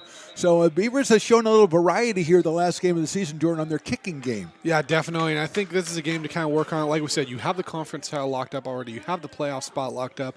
So why not maybe try to do a few of these little things to see what you can get working. And as Stone said, Coach O thinks this game could have been won or can be won in the third quarter. I'm thinking that might have been part of that game plan right there. Let's be aggressive and try to get this ball back. Well, he woke him up between the first and second. Let's see if he can do the same between the second and third. Michael Kearns is in the quarterback for Feather River. He's got Janarius Jackson behind him. Turn around and hand off to Jackson. He's got a little bit of a hole. He'll get up to about the 35-yard line, see if the Beavers can stop him there. It's a gain of 3 to start the second half. It'll set up a 2nd and 7. And right now, I think the Beavers are kind of really the main focal point of that halftime had to be, how are we going to stop Jackson and kind of limit this rushing attack? Because it feels like if the Golden Eagles are going to stay in this game and if they're going to kill the Beavers right here, Jackson is going to be the path for that. Yeah, I wouldn't think they could do it all through the air, so they're going to need the ground component. Second down, a short 7 ball just outside the 35 for the Feather River College Golden Eagles. And that is mishandled snap. Cairns gets it away and gets it to Patterson. Now it is knocked away by the defender. So a kind of a sloppy play from the beginning, knocked away by the Beavers. Defensively, will bring up a 3rd down and 7 yards to go. Yeah, and like you said, Phantom, a sloppy play that almost turned into a good play. But Zaire Fortune, the DB out of Wilsey Wood High School over in Vacaville, makes a play there. And he's one of multiple Wilsey Wood guys that have kind of stepped up in this secondary. Not a school that usually produces a ton of collegiate talent, but a few great Beavers out of there. Yeah, the Beavers have gone through a couple of different defensive backs. They've had a lot play very well, but they've been hurt by injuries in that position. 3rd down, ball on the 35-yard line. Motion again for the Golden Eagles. It's going to be Kearns back to pass. He's looking through the middle. His pass is incomplete, and it looked like the only guy in the area. There goes the flag that I thought, because number 70 was the intended receiver, and I don't think you're supposed to do it that way. You're definitely not supposed to, but you know what? I mean, we don't know with Feather River. You got 76 catching punts, and sometimes maybe, hey, shake it up a little bit. Yeah. Maybe their coach is a big fan of William the Refrigerator Perry. You never know. I mean, who wouldn't be? It's going to be declined illegal receiver downfield, as we speculated. So, more importantly, I think if you're the Feather River, there was really nobody else in the area that Kearns threw the ball except for number 70. No, not at all. And I think that's kind of the problem with some of these screen passes too, is if it takes too long to develop, these linemen start getting downfield, and that's when you start getting those penalties. That's the second time we've seen that today. Jaden Anderson back at about the 30-yard line to receive the punt from Raposo here. He gets it out. It'll be probably angled out of bounds, and it will be considerably out of bounds. Let's see where they end up marking that. They're running it up to about the 40-yard line, which, Jordan, I'm trying to be, down the middle. That's about where I'd mark it. Yeah, I think so. And, I mean, it's always one of the more inaccurate things of it football. Really is. As a referee kind of looking up, being like, I think it was about right there. Guy just keeps running up the sideline. Yeah, I mean, even the NFL, there's no real official way to do it, so. Well, you talked about that first drive, and that first drive was short for the Golden Eagles, so the Beavers coming out, and, you think that they have the mindset, let's really put this away, put some distance between the two teams, as that first drive just under a minute for the Golden Eagles. TQ Wallace, the running back, we'll see a lot of TQ, we think, here in the second half, and he will take that handoff and try to pick a hole, go outside, but nicely defended. Got away from one guy, but the second defender comes in and drops him for probably no gain. It'll be second down. Maybe got a little bit, 2nd and 9 or 10. Yeah, great pursuit there by the Golden Eagles. I mean, Wallace breaking a couple tackles, but just felt like every time he spun out of one, he was met with another white jersey. And like you said, it'll be interesting to see what it is with Wallace here. Does his offense, or the rushing attack particularly, become a little more one-dimensional with kind of one back that's really comfortable getting carries now? Yeah, we've talked about that for 2 seasons. It seems like the Beavers have a little change of pace here and there and makes it tough for you to defend. And now they've got TQ taking the burden, and he cuts that one back and gets to the 45, out to the 46, dropped right around the 47-yard line. So a nifty gain of 6 gives the Beavers some options as they face a 3rd and 3 here early in the third quarter. Yeah, and that's a good response right there if you are Wallace, because it kind of shows, hey, we can still get this running game going. And 3rd and 3, like you said, you have options now. That screen pass. We can still run the ball, quick pass. I mean, a lot you can do here. It looks like Jed Harris has come over to the sidelines. Let's see. Aiden Van O's number 9 has come in, the freshman out of Tracy. And he will take the snap here. 12:40 to go in the third quarter. They snap it to the running back. That's TQ Wallace. He tries to cut back. He's going to get right around the 50. I don't think he quite got there. So, Jordan, a little change of pace, misdirection for the Beavers. Not really successful as they're short of the first down. Yeah, that was kind of an interesting one because it looked like the direct snap actually went to Wallace, and it was like a read option with the running back faking a handoff to the quarterback there. And, 4th and 1, it looks like the Beavers will go for this. And I've always been a firm believer that if you can't get 1 yard on 4th down, you didn't deserve the football to start with. Well, yeah, especially when you've been running the ball up the middle pretty well. It's 4th down, 49-yard line. Beavers in the tight formation with Harris. He'll hand the ball off to Hakeem Anderson. He gets by one. I think Hakeem might have fallen across the 50-yard line. That's a tough run for Anderson, but he got the first down. Yes, he did, and good job there by Anderson, kind of barreling forward. That's what we saw from him through all of high school, and at that frame, I mean, sitting there 5'9", 215, I think a bowling ball is the best way to describe him. Yeah, it looks like he had a little room going outside, then he cut it back inside and was contacted, but didn't go down and ended up with a gain of 2. So it makes it easily by a yard. So a lot of breathing room right there. First down for the Beavers. TQ is back in, Wallace behind, and it's still Van O's, I believe, number 9. Beavers with Ekaterinas, number 19 in as well. That is Harris, and he pitches it out to Wallace. Wallace is coming back the other way, tries to get past one guy. He does, cuts it back at the 46 and gets it almost to the 45-yard line, and that looked like almost Wallace got the pitch out. He was going to throw it back to the quarterback, but that's not the way it turned out. That's what it kind of felt like, because it seemed strange that Harris didn't pick up that block right there. So It felt like, yeah, maybe we are going to get that throw here, and maybe that was the original plan, and Wallace just kind of had to call his number because they sniffed it out. But either way, good job by him to turn that into a 2-3-yard gain. Yeah, the ball at the 47, so we'll call it 2nd and 8. Harris back in there. Beavers are with Victor Noble out to the left side, and they give it to TQ. He's got some room. Hit it by a linebacker, but he's going to take him. I think he got inside the 40-yard line. Let's see where they mark that eventually. That's Marco Kasky, the linebacker, wearing number 0 that contacted Wallace, and TQ kept on going. And they're not going to get a very friendly spot No, right here. I thought so. he might have been a yard, even almost 2 yards ahead of where they're putting this ball. I thought he got to the 40-yard line, but they mark it at the 41, and TQ comes off the field as the Beavers will face a 3rd down and 2 yards to go. Beavers again in the tight formation. Anderson the back. The pitch out to Hakeem. He's got a lot of room at the 40, 35, 30.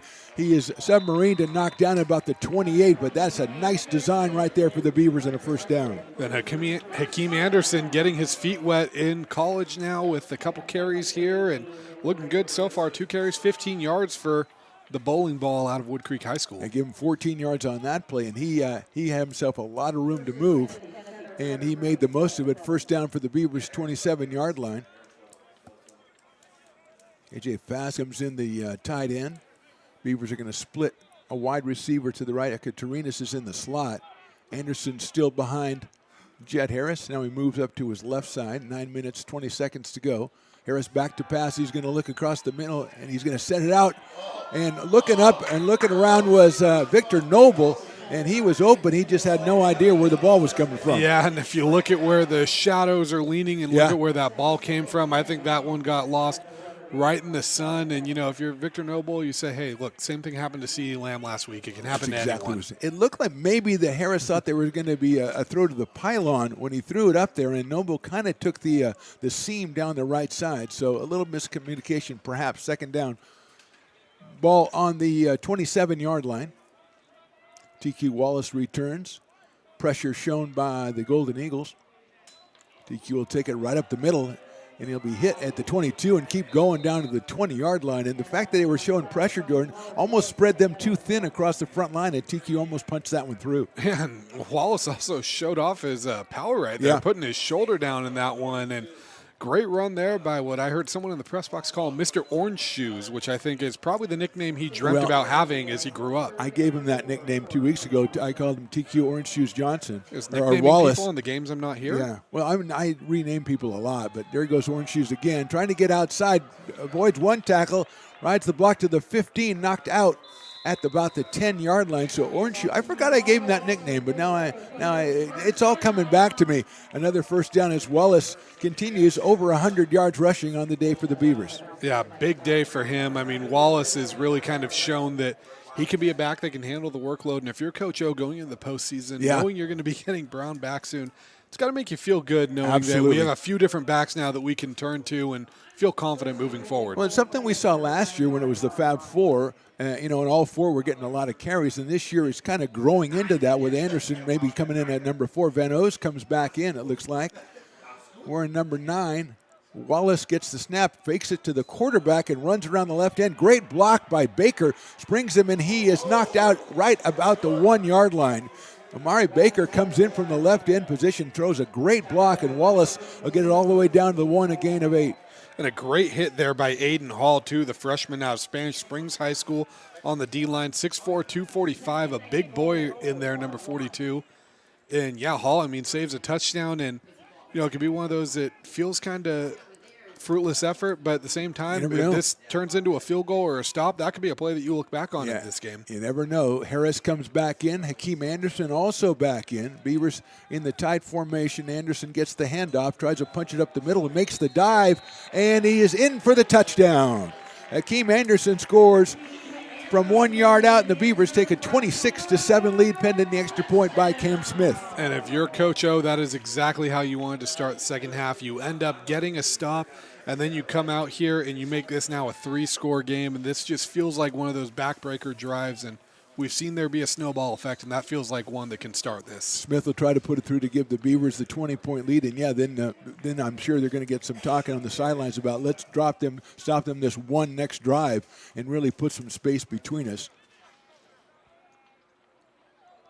Smith puts it up, and he puts it through, and now the flag on the play comes in afterwards.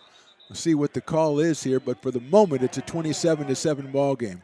It looked like Smith got hit there on the player attempting the block. I didn't see the number attempting it, but usually when your kicker's getting helped on the ground, off the ground, there's laundry. That's the call that they're going to make. Let's see if that'll be assessed on the kickoff. And, if it is assessed on the kickoff, the Beavers will move 15 yards closer. You never know what they might try because we saw the onside kick last time. But a very successful drive, as you mentioned, Jordan. After getting the stop within a minute of the start of the third quarter, the Beavers come down, kind of mix it up not only in kind of play calls, but the people that they had out there. They got Akeem Anderson coming in. They're snapping the ball to TQ Wallace and using the quarterback as a decoy. So a lot of crazy things going on for the Beavers offensively. And maybe some of this, Jordan, is to put on tape for the teams they have to play in the postseason. Let them think about what we might do out there. I think so. I think it's kind of almost like two chess matches going on. You're matching up against the coaching staff across from you, but you're also kind of playing a chess match with who's going to be watching our film next week and, kind of keep them guessing, show them a few different things. And I think part of it, too, is there's probably a few things that maybe Coach O is keeping close to the chest. I mean, who knows? Maybe that Aiden Van Oss formation is something where he has a lot more drawn up for, and he's like, hey, let's just kind of get our feet wet with it a little bit, see what we can run out of it, and then next week, or 2 weeks, whenever this playoff game is, we turn it loose. The 30th, I believe, would be the first round. The Beavers will find out who they play probably, I would think, by Tuesday or so of next week. I mean, it's contingent on the action going around Northern California today to determine the 4 teams for the playoff spot. College of San Mateo, I think, is already in, winning their conference. So the Beavers obviously have already won their conference, but as you mentioned, they're trying to put it away here. And Smith is going to just boom that one out the end zone. He should have tried to kick it to the inflatable helmet. He didn't get it through the goalpost, I believe, so that's pretty good leg right there. And I believe the Canadians call that a rogue. I'm not really sure about rouge. It's a rouge. I mean, I don't know what they're doing with their whole football thing, and you can miss field goals but win games because you got a point from it. And we missed it, but we got the rouge. I will say this, so Calgary Stampeders is a great name, and I do have a Calgary Stampeders T-shirt. So I would get one. That is a great name. I'm more of a Saskatchewan Rough Riders guy myself, though. I thought so when I first met you. 25-yard line, 1st and 10 for the Feather River Golden Eagles. The familiar Michael Kearns, the quarterback. He's got Janarius Jackson behind him. He is down by 20 here in the third quarter. He'll turn around. He'll hand it to Jackson. Jackson is stacked up and dropped after about a 2-yard gain. And, he's one of those kind of backs, Jordan. I think you mentioned this earlier. You can stop him for a couple of times, but then, all of a sudden he's going to bust one. Yeah, it just feels like with him, it's like every second or third carry, he ends up taking it for 10-plus yards. It's just a fact of stringing those carries together that's kind of been the Achilles heel of the Golden Eagles this game. And I mean, it kind of feels like all season if you look at this team. Yeah, and the Beavers are trying to, make it so that you can't just give it to them every time. They're trying to get them behind the sticks so that you've got to go to the air or try something else. 6:40 to go in the third quarter. That is the end around to Nash. He dodges one guy, but he's pursued out to the 36. That's going to be enough to get him a first down. Nash made a good move on one defender. He's dragged out of bounds by Diallo Washington and others. Yeah, and I think that little second move that Nash did right there actually kind of cost him because it looked like he could have had the guy beat on the corner and gotten kind of in a foot race, maybe a few extra yards. But It's also kind of easier to see with the eagle eye up here in the press box than it is down there on the field. Brevin Amiga in on the play, was down for a minute, and he came back out, and the referee's going to have him be replaced, get him off the field to get checked out. He's standing right there on the sideline, so it looks like he'll be okay. But his first down, ball on the 36-yard line after Nash's first down run. A gain of 9 on the play for Jeremiah Nash. Out of McNair High School in Stockton. He is in motion now, and he gets the fake handoff, and keeping it as Kearns. He's under pressure. He's going to let it fly long. There's nobody there but the referee. And it looked like he was trying to set up number 10, Memo Valdez, but Valdez had about 15 yards to go before he got to that ball, Jordan. Yeah, and that's an interesting one where I don't know if I want to say he kind of overshot that a little bit, or maybe if it was just one of those plays where maybe Beaver DB kind of jammed him up a little bit, yeah. Just kind of threw the timing off on that play. But either way, first time we've really seen him uncork one and show off his arm there. Good deep ball, just no one there to take it. Yeah, you'd think, though, if they're going to throw one like that, they'd probably be target Nash, who's their big receiver and their speed burner. But it's second down, 10 yards to go. Hand off to Jackson, and Diallo Washington is all over that play from the beginning and pursuit. He drops him down. Might be a loss of about a half a yard there. It'll bring up a third down. Yeah, and I think there's something that the Beavers are seeing on some of these kind of receiver motions where they're learning when to bite and when not to bite, because it just feels like they're not as effective as they were in the first half. Third down was a loss of 1, so it'll be 11 yards to go. And Diallo Washington kind of came in from the left side there, and he just followed Jack. He knew exactly what was going to go on with that play. Kearns has 2 out to the left side. He's got Trace Patterson in the slot there, tight on the left side. He's going to go back. He's going to roll to his left. Comes up, throws it, and hits his receiver. That is number 8, it looked like there. I think he might be short of a first down, though. That is Begenzer, who is the guy who ran the touchdown in earlier in the game for the Golden Eagles. Yeah, the first time we've called his name since the touchdown. Looks like he was short, but it also doesn't look like they got a friendly spot necessarily either. And this is definitely 4-down territory, I think, with the time remaining in this game and just where you're at right now. Yeah, I thought he was about a yard short if he went out of bounds right where it looked like he did, because he had to get to the 46, and he's at the 45. So 4th and 1, you'd think a big call for Jackson here. But the Beavers can't afford to overlook anybody here. More motion. Jackson gets it, and he is tackled. He might not have got there. Let's see. That's going to be really close. And they're going to call it a first down. So Jackson will get credited for 2 yards and the first down here. 1st and 10. The ball will be right at the 46-yard line. Yeah, Chain Gang was getting excited there. They were starting to go out saying, my time to shine for a measurement. And they said, no, not so fast, my friend, first down. I wanted to do a measurement.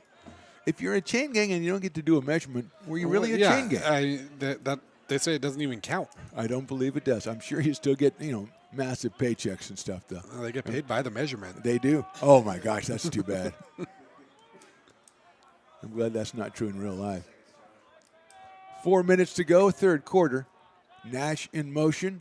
The handoff, Kearns is going to hold on. It looked like there was a hold in the backfield, but Kearns gets loose, throws it down the line, sideline, and it's wide to the left. It looked like the Beavers got held, one of the pass rushers. Let's see if we've got a flag called on the play. Jordan seems to think there is. Looked like Risley was kind of putting a headlock there, and he's even showing the referee, I think. He's like, look, my jersey's all messed up. And does he show him the tear in his jersey? This is what happened right there. Holding offense. Yeah, it looked pretty obvious that he was going one way, and then all of a sudden he was going the other way. Yeah. And it wasn't in a positive way for the Beavers. So that's a penalty for the Golden Eagles to put them behind the sticks. We've talked about it all game, Jordan. That's what they've done so many times, is put themselves into situations where they've got to come up with hero plays to get first downs. Now it's going to be first down and 20, so they've got time in this possession as far as the downs are concerned. But it's going to move them all the way back to the 36-yard line. Patterson in motion. He's just going to reset. Jackson's going to roll to his right. A quick throw is cut on. A beautiful job by the defensive back. The intended receiver was number 14, and he was the defensive pressure came in behind him. The ball was a little bit overthrown, and so it now ends up with an incomplete pass. Yeah, and Slade Wilson there providing the coverage, and this Beavers secondary feels like they've really woken up in the second half, and they're starting to make some plays. And right now, I mean, it looks like unless the Golden Eagles are getting this run game going, they just can't really find a way to move the ball. Yeah, Slade Wilson, a name that Coach O mentioned to me when I talked to him this week about a guy he's really expecting to come through and get his chance, and that's exactly what happened on that play. Ethan Garn was the intended receiver. Jackson will get the handoff and get through. He's got some room. He cuts it back. Beavers come up, and they almost knock the ball away, but Jackson is still going. He's still on his feet. 35-30, 25-20, caught from behind by Diallo Washington. And Jordan, that's exactly what we talked about with Janarius Jackson, all the way down to the 13-yard line. And that's exactly what you needed. Probably the best run we've seen from either team today. That was fantastic. I mean, Jackson, I think he just ran out of gas from breaking all those tackles there. You could see he was winded when he got in the open field and kind of sat there for a second. It looks like they're going to give him a rest. They got to 40-yard gain by Jackson, and it's not just a 40-yard gain. He might have broken a tackle by every member of the Beaver defense on that. Jalen Ward, number 30, who has carried the ball 40 times all season.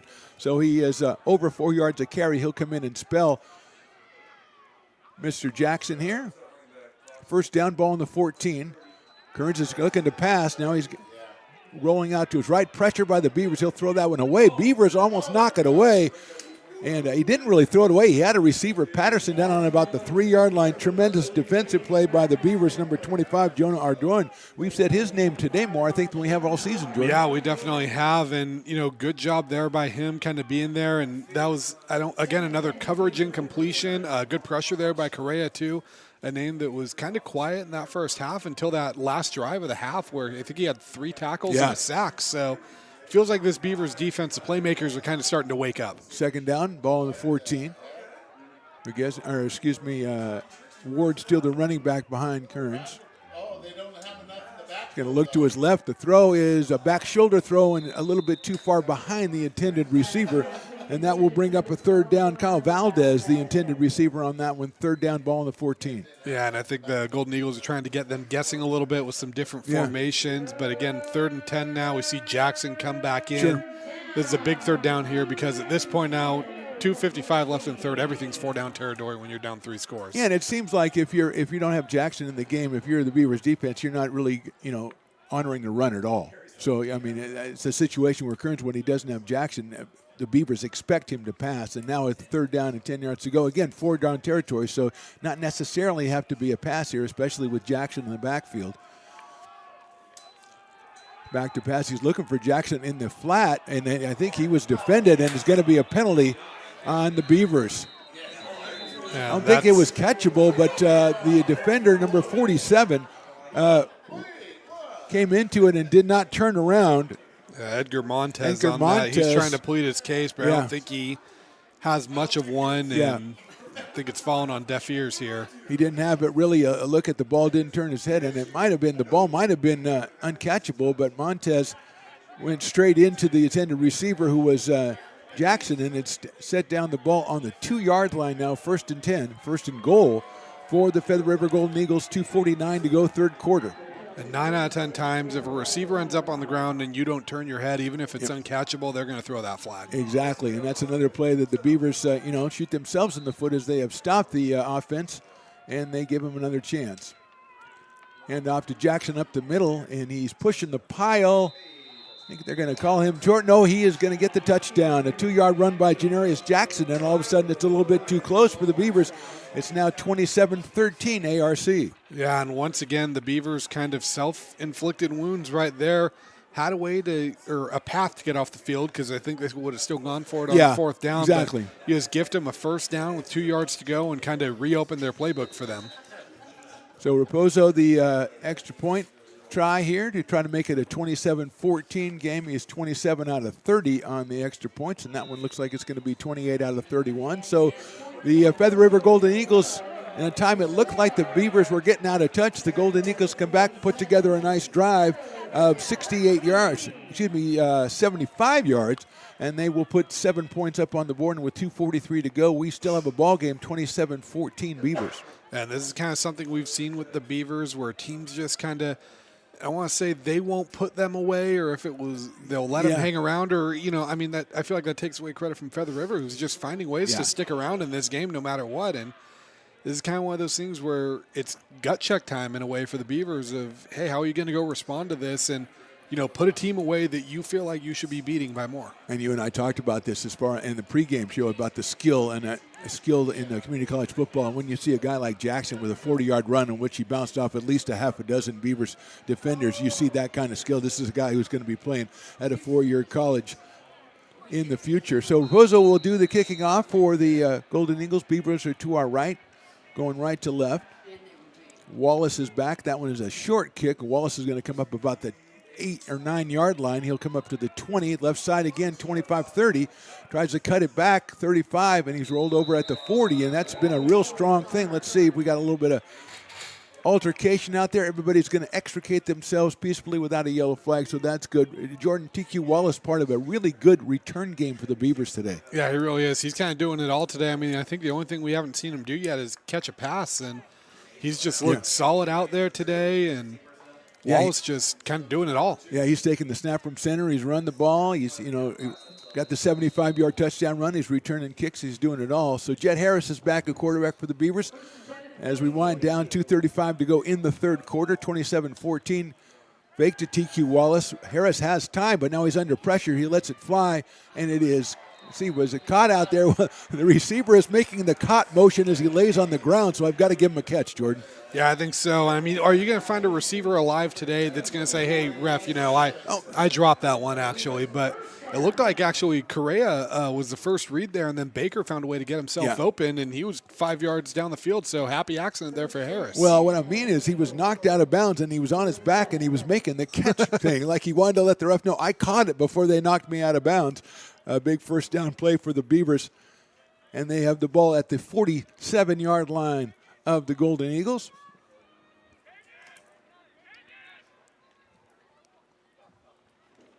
Pitch out to Wallace. He's got a little bit of room here. Comes out to the 45-40, runs into a defender. Another one comes in to help him, but still TQ gets inside the 39. A big gain on first down, be up second and short for the Beavers. Another good block there by Baker on that one. That's kind of the second or third time we've seen them on that toss play where Baker's kind of kept his defender away and allowed for those extra yards. That could have been a 3-yard gain that turned into a 5 with his block. Yeah, and when you're a wide receiver out there, there's a lot of room. You're getting under the eyes of the referee, so if you do anything untoward, they're going to be able to call it because you're right out there in the wide open. But Baker keeping his hands in, getting a really good block, setting up a 2nd and 2 ball on the 39-yard line. Looks like Hakeem Anderson is back for the Beavers in the backfield.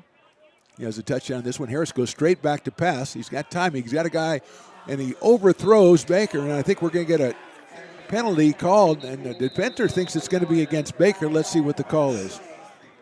Yeah, I'll be interested to see this one because felt kind of like an uncatchable ball. And, I mean, if we're being honest, felt like Baker maybe sold that a little bit with some theatrics. But Julian Gregory, the defensive back on the play. And that was a pass. It didn't look like it was – there were two guys kind of in the area. It didn't look like it was either one of them, really. Yeah, it didn't look like it came out cleanly either, but Beavers catch a break there. First down ball on the 24 for ARC. 1:14 to go, third quarter. Harris with Anderson behind him. Split Victor Noble out to the right. Xavier Porter in the slot. They turn around and going to hand that one to Hakeem Anderson. He picks his way through to the 20. Nice run by Anderson. He'll get all the way down to the 15. The pile will push him inside the 15. And you talked about it, Jordan. Hakeem Anderson comes in, really a bona fide high school player, and he's coming in, he's getting his chance today, and he's coming through. Yeah, and that just kind of shows, again, to your credit, the skill level that you see here. A kid that was playing in high school games a year ago, and he's coming in and contributing in a conference game for the Beavers right now. And Anderson credited with 10 yards on that carry. And with 1 minute to go in the third quarter, sets up a first down, the ball of the 14 for the Beavers.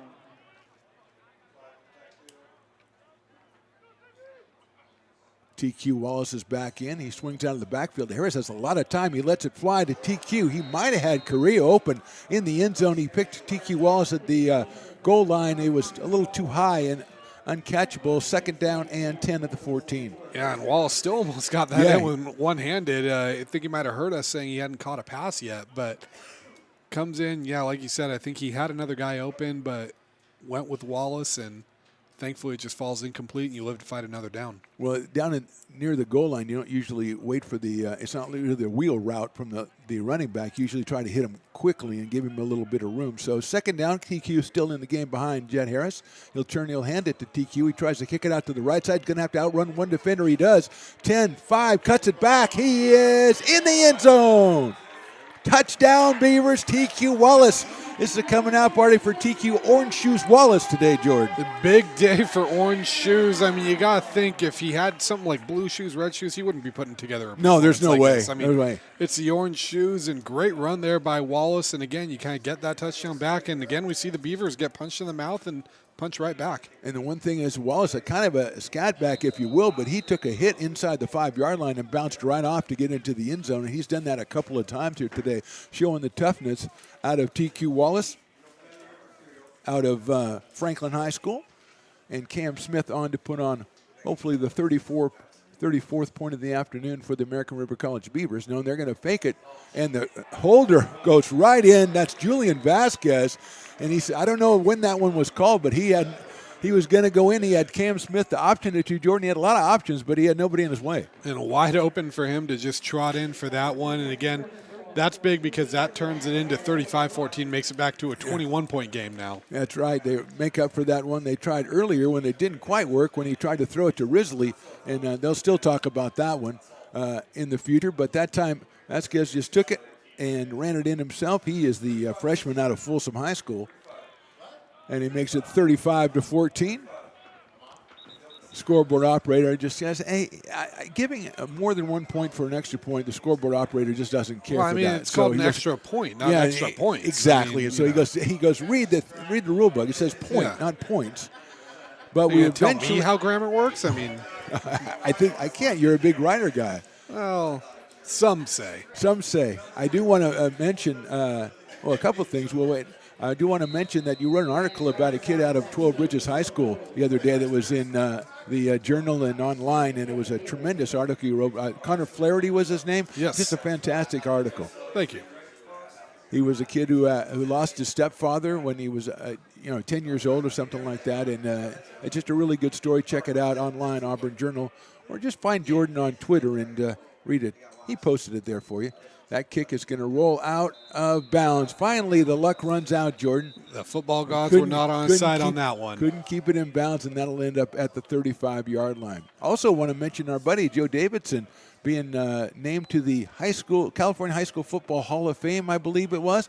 A great honor for a great guy. And I know you've had many conversations with Joe. He kind of like sets the template for guys in your business. Oh, absolutely. He's been the gold standard in this area for a long time. An honor well-deserved, and an honor that, it still feels like it's coming too late with everything he's accomplished in his career. Absolutely. You don't realize, because he's so youthful looking, how long he's been doing this, over 3 decades. So we have the quarterback, number 15, that's Brady Osen, is back in the game. We saw him a little bit in the first half, and he will under center for the Golden Eagles. He's back to pass. He's going to run to his left. Beavers with pursuit. Can't try to get him, and he'll get out of bounds. And that was very lucky for Brody, because he was under pressure from a couple of different Beavers. He'll end up out of bounds at about the 32-yard line, a loss of about 2. And the one leading the pressure there was Maloney Sefa, the freshman out of Center High School. First time we've kind of called his name this absolutely. season. And good pressure there by him. And it's nice, again, to see how many different moving parts the Beavers have on this defense and how many different guys can contribute. So Osen take a second down. It'll be 12 yards to go, ball at the 33. He's got Jackson behind him. He'll turn around. He'll pull it out of his belly, throw a quick pass. It's caught for minimal gain. It'll be run out of bounds at about the 38-yard line. It took a lot of guys to get Trace Patterson out of bounds as we find the end of the third quarter. So we're headed down to the last 15 minutes of this one. Our score after 3, Beavers 35 and the Eagles 14. We're back after this.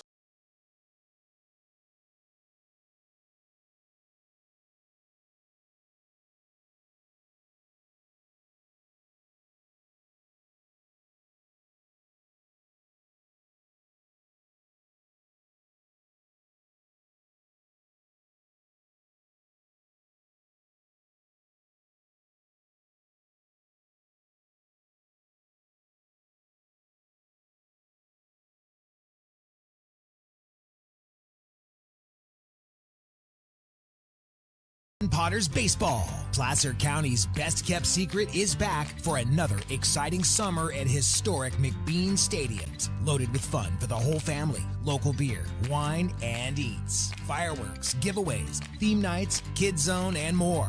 Come join in the fun and enjoy small-town baseball with Major League Entertainment. Tickets on sale now at LincolnPotters.com. Lincoln Potters Baseball. Come on out and join in the fun. Fourth quarter action from Beaver Stadium. Mark the Phantom Low, Jordan Georgeson with you. Stones McCoy in the sidelines. It's a 3rd down and 6, and a fumble covered up by the Golden Eagles, and that'll lose them about 3 yards and bring up a 4th down and 9 yards to go with the 36-yard line. And that's not at all what you wanted to see right there. If you're the Golden Eagles, everything is 4-down territory. You kind of had, well, actually, I stand corrected. They're trotting out the punt team, so maybe it's kind of the white flag from the Golden Eagles in this one. Well, they had Usson in there at quarterback, and he had the 3rd and 6, but then the misplay here make it 4th and 9, and Raposo comes out to do the punting, averaging 32.5 yards a punt this season for the Golden Eagles, and he will let it go from about the 25, assuming he lets it go. And he is blocked by the Beavers, picked up by ARC. A nice tackle coming in by Patterson, but the Beavers with the block and the scoop, and they'll have the ball 1st and 10 on about the 11-yard line. And that was Armand Johnston over there on the block. Another new name, so just every player contributing today for the Eagles. I mean, that block had to hit him hard. You could hear the ball make contact with him from up here. I think it was Marquay King Johnson who scooped it up and returned it a couple of yards. But, yeah, it looked like it was going to be too late and you don't want him to run into the kicker or anything, but, man, he got all of that one. A great play by the Beavers, and we have number 4. That is William Vasquez is going in. Let's see if he is in the quarterback spot. We've had a couple of different quarterbacks for the Beavers here today, and also TQ Wallace has taken some snaps. So here we go. It is number 4, Julian Vasquez.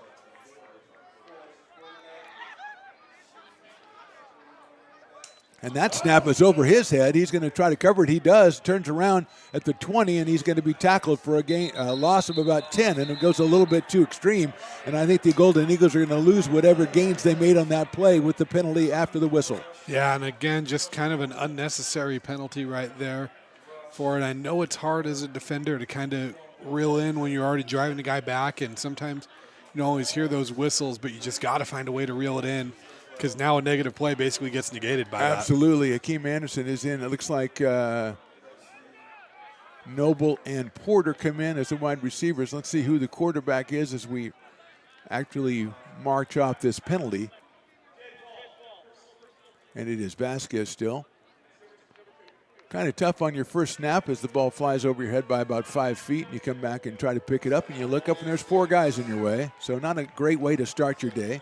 Maybe that's one of those situations like, in the NHL when they make the rookie do like the lap alone. Maybe that's like, hey, welcome to college. Here's a snap over your head. Ball's on the 12-yard line. It should be 1st down, ball on the 12. Vasquez with Anderson behind him. Shows a quick pass out to the left side. Is caught out there and wrestled down for a gain of about 3. I believe that was Noble out there, or was it Porter? I believe that was actually Noble that reeled that one in. Kind of the first time they've turned to him today. He's been out there a lot, but first time we've called his number. Yeah, we saw that pattern early in the game and thrown out to Anderson one time, but we haven't seen it since then, and Vasquez gets his completion. He's had an incompletion on a 2-point conversion. He's also run one in, so he's been very busy today. And now he is in here with his team. 2nd down, ball on the 6-yard line, ball on the 7. He's got 6 yards to go for the 1st down. He's going to come back and throw it into the corner of the end zone. A push off by the Beavers, and the catch is made, I believe, by Xavier Porter, and that's a touchdown. And a perfectly placed ball there by Vasquez, and finds Porter another one. Kind of first time we've really called his number today. And if you look at how fired up these guys are, I mean, don't say this doesn't mean anything to these guys getting this college experience, because it feels like they're almost more fired up watching their teammates make the plays now. Absolutely. They got some second-team guys in there, and some, Porter obviously gets a lot of playing time, and he made an excellent catch. It looks like he might have used a little bit of, way to get himself open over there. I don't want to say it in a kind manner, but a nice pass, as you said, and a nice catch and a touchdown for the Beavers. It's 41-14 Cam Smith. Anything can happen on a Cam Smith extra point. That's what we've learned here today. That time he decides, hey, you know something? I'm just going to kick it. So he kicks it through, and it's 42-14 Beavers. Just under 13 minutes left to go in this one. I think that's kind of something. I mean, if we were going to make T-shirts for this AR football thing, I think the thing would be, anything can happen on a Cam Smith. That's a good point. one. Also, I do think don't mess with orange shoes. That's TQ Orange Shoes Wallace is another one. I'm just going to get, the TQ Orange Shoes Wallace, just the face, and then the orange shoes on the back or something. And just Diallo Washington. Just that's all you need. You don't even need anything else. You don't even need to do Washington. Just put Diallo on there. Yeah. All right, that sounds like a Star Wars character, like a nice little rebel. Diallo. Yeah, it does. Who would play Diallo in a movie? That's the question. Well, Denzel. I like that. There you go. Actually, you'd have to go younger Denzel, wouldn't you? We can go son, John David. Sacramento Perfect. Mountain Lions legend. Absolutely. Beavers taking their time sending the kicking team out for this kickoff. Smith is in the middle of them. 12:59 to go in this one. Beavers opening up to 42-14 on the pass from Vasquez to Xavier Porter. And like Coach O said, kind of just felt like a game to go out there, take control, and put away, and the Beavers have done exactly that. I think scored on every drive here in the second half so far. Yeah, you want to put a stamp on that. You're going to maybe have some second-team guys out there in this defensive set. You want to go ahead and get that stop. You talk about how great they feel for each other, and that would be another indication of that. That one is down at about the 3-yard line. A return by the Golden Eagles by Garn. He gets outside and is knocked out of bounds, and maybe that might be a late hit on a Beaver. He was a little bit far outside, but again, if that's a quarterback, that's a flag. But since it's a kick return, Jordan, it's just regular business. Yeah, I was a little surprised we didn't see the flag come in there either, but, I guess we have a different view, and maybe it looked a little more out of bounds from up here. But we watched too much TV and saw too many penalties being called. 24-yard line, first down. Let's see who is in for the Golden Eagles. Brody Osen returning, number 15.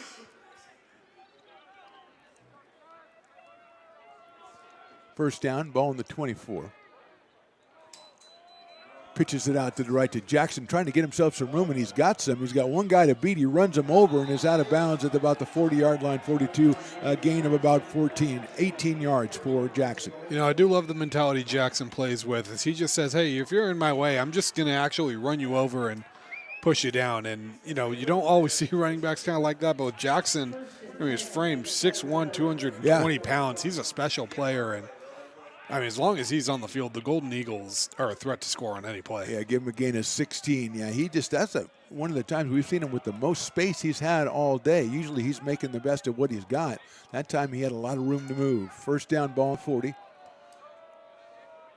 Osen goes left side. He pitches it back to Patterson. But again, they tried that play earlier, and the Beavers are right on that one, a short gain on the play. Yeah, definitely. And it looks like the tough thing with that play, too, is when you have those two different options, you kind of have to keep your eye on one of them. And, a lot of quarterbacks will tend to stare down the guy that they're going to throw that ball to, and it makes it easy for a defense to read. Nolan King on the tackle there. Number 44 makes the play. Gain of 1, second and 9, 11:50 to go and counting here in the ball game. Beavers 42 and the Golden Eagles 14.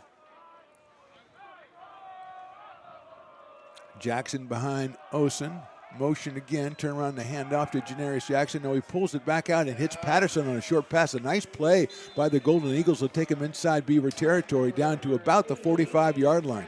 This is kind of how they wanted to use Patterson a little more today. It felt like they were going to his number a few times, but the Beavers just were sniffing it out every time, and now they're finally able to kind of turn him loose. Just unfortunately, it's a little too late now for there to be any type of comeback. Yeah, Patterson, 29 catches, 268 yards, and 3 touchdowns on the season. So he's been a frequent target of Michael Kearns or Brody Osen. But, again, a nice play there gives him the first down at the 46. Gain of 9. Olsen pulls it back to pass. He's got time. He's going to let it go down the middle of the field. Beavers playing safety, and it's an interception by ARC at the 11-yard line. It looks like that was number 35, Brent Green, another Dixon product on these Beavers, freshman DB, getting the interception there. And like you said, I mean, how big is it for these second-team guys to be getting in, getting playing time, and then making plays at the collegiate level? I mean, what that does for their confidence does wonders. And seeing them come in and make plays, knowing you can plug these guys in is huge if you're Coach O. Yeah, Olsen looked like thought he got one-on-one coverage. He was laying the ball down the middle of the field, a nicely thrown pass, but to your point, Green was standing right there waiting for it. So it was well defended by the Beavers, and now they take over 1st and 10, the ball on the 12-yard line with Vasquez again at quarterback for the Beavers. I think we might have had too many men on the field for the Beavers as one of them's running off, but I don't think it's in time. I think the penalty's already been called. Yeah, it's not even being discreet about it, too. It's No. trying to sneak off. I mean, he's just making it obvious. He should have taken off, went back to the parking garage or something. No, I'm parking my car. I mean. Yeah, don't come this way. Everybody knows you're on the field. Well, it's kind of an interesting miscommunication, though, because he was pretty far back there. So. 1st and 15. Ball on the 7-yard line for the Beavers. And to your point, Vasquez, the quarterback, and that's a faulty snap again. He's got to get out of the end zone, and if he did, it's barely out of the end zone. Let's see. And he is down at the half-yard line for Vasquez. I mean, he almost kind of lunged forward to make sure that ball was out there. Yeah. And, again, these are kind of the miscues you want to be getting out if you're Coach O and company right now, because you got to turn to some of these guys in the postseason. You don't want these bad snaps backing you up to the half-yard line when you're playing San Mateo. Yeah, you mentioned second guys getting their chances. I was going to say Vasquez is getting his chance as well, and then all of a sudden the ball sails over his head, and maybe he didn't want that chance. Timeout on the field, 10:20 to go. Beavers are going to talk it over. We have Beavers 42 and the Eagles 14. We're back after a short break. Hi, I'm Jessica. And I'm Miller. And we'd like to invite you to come see all that Miller's Ace Hardware has to offer and to give our happy and helpful staff a chance to earn your business. Whatever project you're working on, from lawn and garden to home repairs, you'll find everything you need at the new Miller's Ace Hardware. Power tools from the best name brands, and one of the largest selections of barbecues and barbecue accessories featuring brands like Traeger, Weber, and Big Green Egg. And if you're looking to freshen things up, visit the Paint Studio featuring Clark and Kensington, Benjamin Moore, and Magnolia Home by Joanna Gaines. Miller's Ace Hardware, where customer and community service meet. Located on the corner of Madison and Fair Oaks, behind the Ferrari building. When it comes... Hi, I'm Monica from Ace Body Shop in Telling. We are a family-oriented business. We've been in business for over 30 years. We are located downtown Lincoln at 333 Lincoln Boulevard in Lincoln, California. 10:20 to go in the ball game. Beavers 42 and the Golden Eagles 14. Beavers facing a third down here. Second down. Ball inside the 1-yard line. We'll be visiting with Stones McCoy right after this play. Turn around and hand off to the running back straight through the middle. He might have got out to the 2-yard line, get a little bit of breathing room for the Beavers. It's going to set up a third down and about 19 yards to go. And Stones McCoy, what do you got for us on the sidelines? Yeah, things getting a little chippy down here in the towards the end of the third quarter. Yeah. Things were getting chippy between the defense for Feather River, and during that timeout before Feather River punted last, Coach O was getting into the year and saying, "This is right here where we have to make a stand. Let's get our hands on this ball. Let's try to block this kick."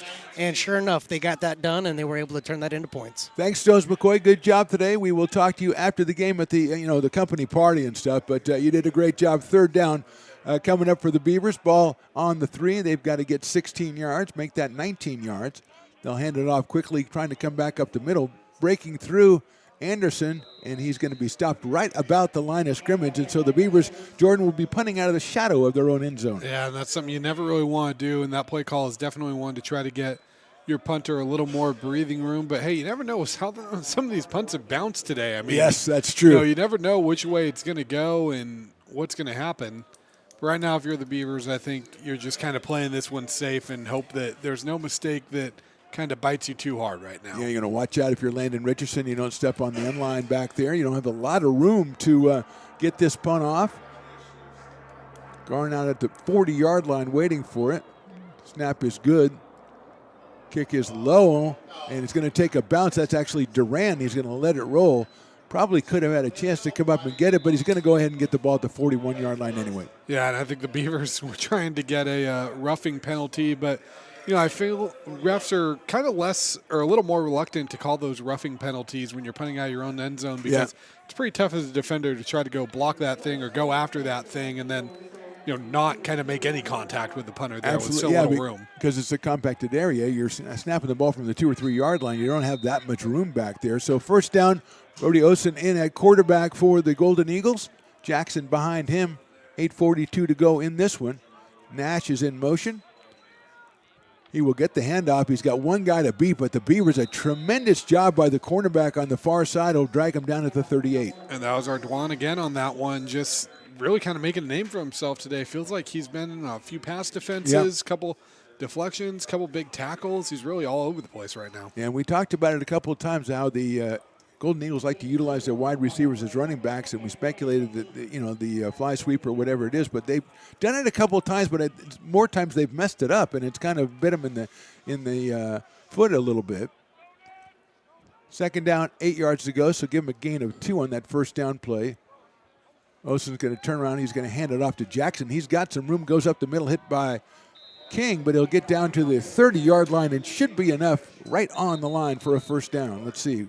No, they're going to mark it the 31, and here comes the yellow flag. And as Stones told us, things getting chippy down there on the field as we wind this one down. And let's see who the call is coming on. I think the way they're looking, it'll be marked off against the Golden Eagles. We'll see. No, it's against the Beavers. Dead ball personal foul. Maloney Sefa, he came up that play without his helmet on. He was frustrated about something. They gave a little shove right in front of the referee. Well after the whistle and away from the play, and they're going to call that every time. And I think if it's been getting chippy, I think the refs are going to be quicker on calling that to try to get control of this and not have anything get out of hand. Absolutely. As well, really they should. I mean, you like to see that anyway. It's the ball on the 16-yard line, first down. Coming down to 7:40 to go in the ball game. Osen with Jackson behind him in the backfield for the Golden Eagles. He'll turn around. It's an end around again, and we've got some room over here on the left side. Cutting in is Nash. He gets down. He rolls into the end zone. That's a touchdown, Golden Eagles, Jeremiah Nash. And second time that little end around has worked for them, and a great block out there by Trace Patterson on that. I mean, he really kind of made that play turn into, it could have been a 3-yard gain, end up in 6 points for the Golden Eagles. You saw that one coming. They did the fake. They had the guy coming through. Then they got a guy coming through the other way. Like you mentioned, the touchdown in the first half was the same way, going the other way. And Raposo will come in and try for the extra point to make it 42-21 for the Golden Eagles. And it looks good. It is good. So the Golden Eagles, who averaged 26, they have 21. They give up 41. They've given up 42. So they're right kind of on their season average today, Yeah, Jordan. it kind of feels like this is what we expected. And, Frisky Golden Eagles team that, to their credit, they've hung around this one all day. And AR just kind of, they started putting the nail in the coffin. And even now, with the deck kind of stacked against them, they're still not going away. And, I mean, credit to them. They came in here and they were trying to play spoiler, and they gave the Beavers all they could handle. Yeah, and Jackson, a very impressive running back. I mean, I think we'll see more of him in the future, not only when he gets space, but when he's hit by guys, he knocks them over. As you mentioned, going at 230, it's kind of tough to bring him down. Beavers have actually done a good job on most of the plays, but as we talked about, as you said earlier, you stop him on 2 or 3 plays, then he gets the one big play, and he's had a couple of those here today, and that has helped the Golden Eagles put up 21 points. Beavers will be alert to perhaps the onside kick coming from the Feather River Golden Eagles, down by 3 touchdowns with 7:25 to go. Pozo with the kick, and he will drive it, a line drive down there. TQ Wallace is going to let it bounce. He's going to have to pick it up as a live ball. He does at the 13, comes right up the middle, 30, 35, cuts to the outside. The angle right there knocks him out at the 43. That's a good play by number 14. That is Ethan Garn, who usually is returning the punts. That time he knocked out Wallace on the kickoff, and TQ's just had himself a game today, Jordan. He really has. He's making plays all around the field, and even that play right there, I mean, the weird bounce and spin on that ball kind of is something that as a coach you kind of look at going, okay, how's this play going to develop? And him picking it up and turning it into that, I mean, just kind of indicative of what he's done all day today. Is we see an orange shoe go flying, so I don't know what's going on there. I don't know what that's all about. 45-yard line. Vasquez in as the quarterback again. Hakeem Anderson is behind him. Now we're trying to get that snap from center down. That's the first point we've got to work on if you're Coach O and the offense. To pitch to Anderson on the left side. It might have a hold out there on the end. Ectorinas got on his man, but no call. But still a no gain on the play for Anderson. Will bring up a second down and 10 yards to go. Yeah, I think now if you're the Beavers, the big thing in this one is just, hey, again, how can we execute? But also, I don't think you're snapping the ball unless there's less than 5 seconds left on that play clock. Just kind of chew this one away. You're thinking first downs rather than touchdowns. TQ Wallace goes over the side. He just faked out the water cooler and made 5 yards. And he is doesn't look like he's slated for any action on this series as Anderson is handling the running back duties. Vasquez brings his team up to the line of scrimmage with 6:35 to go in the game. Golden Eagles showing pressure coming up the middle. Turn around and hand off to Anderson. Akeem kicks it outside. We're going to have flags flying all over the place, and Anderson goes down at about the 47-yard line. But we're going to have to adjudicate this one before we figure out where we are for the next down. Yeah, whatever the referees saw, we couldn't really see it in the scrum there, but they all clearly saw because they're flying from all angles, and the accuracy of where they threw tremendous. it. I mean, all different spots on the field, and those flags landed in basically the same spot.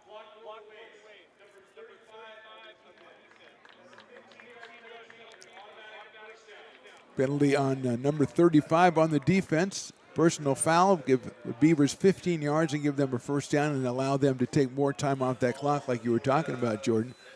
And whatever it was very decisive because, as you say, many people saw it. Yeah, they did. And it's kind of tough to argue when the flags come flying from all directions. All directions, yeah, north, south, east, and west, yeah. It's one of the more satisfying sights in football when you see a penalty and then you just see flags flying all from over every the place. referee. And well, the first guy must have been right what he called because everybody else is jumping on. Trips to the right for the Beavers. Go down to 6 minutes to go in this game, and Vasquez is going back to pass. He's going to have to step up. He's got time. He's got room. He's going to run it 30, 25 to the 22-yard line down to the 20. So Julian Vasquez made the right move. He had people in the press box yelling at him to run it, and I guess he heard him. I mean, I don't think these windows are soundproof. No, so I don't think must so have said either. it loud enough. And Vasquez showing off the legs there. And how about showing off that he's not afraid to go down, put his shoulder down. And I always love to see the reactions from the sideline whenever the quarterback decides to go in and take a hit because I've never seen a sideline not get pumped up. But I always get scared at the end of that run. We had a wide receiver block at the end because, like you said earlier, they didn't know they were going to be blocking and always get a penalty or often get a penalty on that play. So it is Van Oz, I think, in there now as Vasquez goes to the sideline. And he's going to keep, as he faked the handoff and took it himself inside the 20-yard line. Again, that clock just keeps on ticking. That's exactly what you want to see. Colin Brainer, the running back out of Wood Creek, is in there, and he was the player that Van Oz faked the ball to. Aiden Van Oz out of Tracy, just a freshman getting some playing time. Everybody getting playing time here for the Beavers in this one as we go under 5 minutes to go. Second down, gain of 3, so it'll be 2nd and 7, ball in the 18. We'll see if maybe we see a little more of that formation that they used with Van Oz as well. They're hiking it to the running back, tied in. They do. They give it to Brainer, and he's going to go around the left side. Good pursuit. Excellent play by the Golden Eagles, and here comes another penalty. We might have a face mask on that one as he was dropped at the 19-yard line. Yeah, I think it could be. Kind of threw it a little more in the backfield there, too, and there weren't really any players in that area. That's a kind of a giveaway, yeah. Yeah, we do have a face mask. That's against number 38, who is Julian Gregory, who made a heck of a defensive play, but then got called for the face mask. Another big penalty on the Feather River College Golden Eagles is another first down to the Beavers, this time right inside the 10-yard line. So it's 1st and goal with 4:25 to go in the ballgame. Clock is moving. Beavers trying to put this one away and go on and wait and see where they'll be seated in the NorCal playoffs. I believe that's 22, 23 yards of personal fouls just this drive alone. Exactly. Remember, they had the 67. Oh, no, that was the Beavers had the 67-yard drive that was really 110 yards. Hand off to Brainer. He cuts it in, puts his head down, and gets down to about the 8-yard line. So put the head down, didn't get much out of it, but it'll be 2nd down and goal for the Beavers at the 8. And a great hit there by Marco Koski. And one thing, when you look at this Feather River roster and you look at a lot of the guys that we've been mentioning as big players for them. Yeah. A lot of freshmen. I mean, a lot of these Yeah. guys are going to be back. So I know that 1-8 record doesn't look great, but I also, from what we've seen today, I have no doubt to think Feather River is not going to be a contributing team or a scary team in this conference next season. Caskey is a freshman you can build a defense around because he flies all over the place. Second down, 7 yards to go at the 7-yard line. Van Oos turns and hands it. We're going to get the whistle right away. Might have had too much time. Let's see. Flag on the play, 3:19 to go.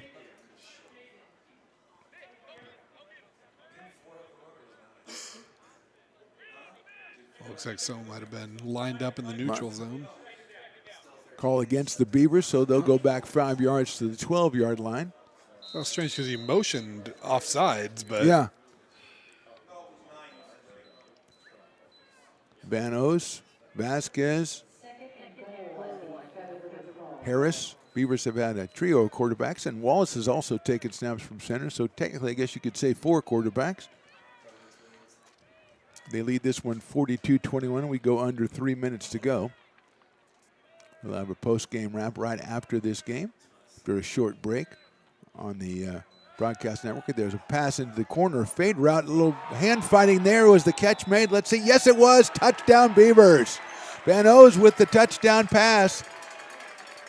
Looks like it was Ekatarinas that reeled that one in. Tremendous catch in the corner. Well thrown ball by Van Oos, but Ekatarinas fought off. It was kind of a back and forth kind of thing in the left corner there, and he went up and made the catch. Waited till the last minute, and he gets credit for it. And he comes over, and he almost just injured himself trying to high-five one of his teammates. So you got to keep it under control, Jordan, is my point. Yeah, you see it in the NFL from time to time, but I mean, you love to see the guys celebrating like that after, the second team comes down, marches down, and scores like that, and just the confidence that puts in a young kid like that, knowing they can do it at the college level. Anything can happen on a Cam Smith extra point. Let's see what does this time, and it's blocked. So I guess that there's a negative side to it, too. They're going to pick it up and be tackled right away. So good penetration from the left side of the line for the Golden Eagles. They blocked the extra point with 2:43 to go. Beavers 48 and the Golden Eagles 21. And that does qualify under the anything that can happen it does. thing. And I think we've had different results on almost every Cam Smith extra point today. It does. It does qualify under that. I just didn't want that to be part of it. I didn't want, because Cam's been kicking the ball really well, and we had the try for 2 one time that didn't work. We had a try for 2 when the holder ran it in. We've had it blocked. We've had it be good. We've had all kinds of stuff going on today, and the Beavers will be kicking it off now with 2:43 to go. And a nice lead here at 48-21. Just about sometimes, like we said, you go by the numbers. The Golden Eagles give up 41 points a game and score 26. And for the most part, I thought the Beavers defense did a pretty good job of limiting the Golden Eagles here. Jackson had some really good plays, but other than that, basically without the end around, that was basically what their arsenal was. Yeah, I mean, those 2 plays really kind of account for 2 of the touchdowns and good blocks on that plays. Good job getting them to bite. But, yeah, this is a game without those 2 plays. This is, 48-7, and it'll be interesting to see how the Golden Eagles play this drive of, do you kind of just mow this one out, or knowing that it's your last drive of the season, do you try to punch one more in and end it on a high note? That's exactly what you do. Cam Smith will kick it off.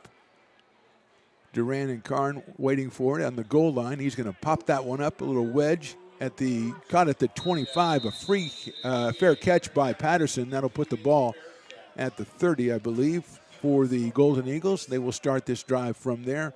2:43 to go in the ball game. Beavers 48 and Golden Eagles 21. We'll see who the quarterback is for the Golden Eagles. They're also bringing out their extra guys here. They've had Osen and Carnes, the quarterbacks so far.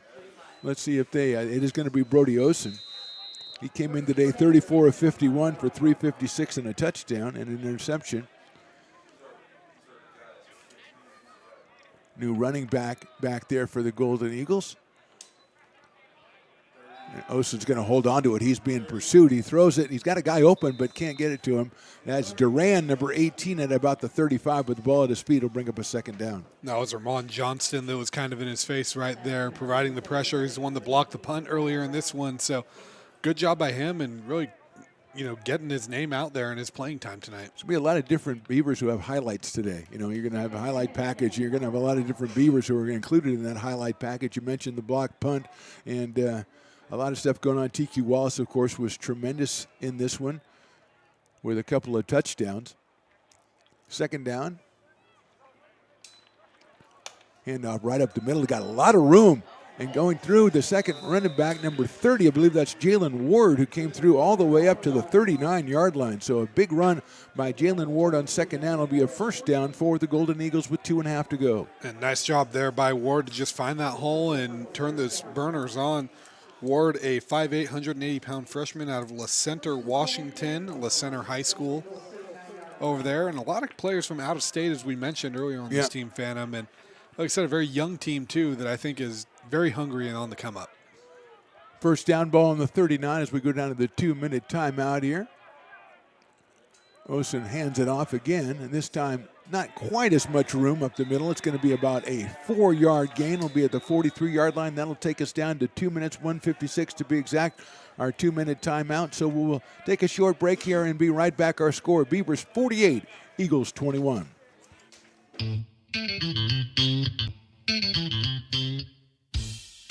Oh, I love baking. I've been doing it my whole life. Grateful Bread was started because I needed the job. It always used to seem like bread was just an afterthought, and which was always kind of disappointing. But now, as not only people, foodies and people eating, they're expecting better quality, and people notice it, they can see it. Lincoln Potters Baseball. Placer County's best-kept secret is back for another exciting summer at historic McBean Stadiums. Loaded with fun for the whole family. Local beer, wine, and eats. Fireworks, giveaways, theme nights, kids zone, and more. Come join in the fun and enjoy small-town baseball with Major League Entertainment. Tickets on sale now at LincolnPotters.com. Lincoln Potters Baseball. Come on out and join in the fun. 1:56 to go here from Beaver Stadium. Beavers on top 48-21. Golden Eagles with the ball at the 43-yard line. 2nd and 6. Osen hands it off around the right end.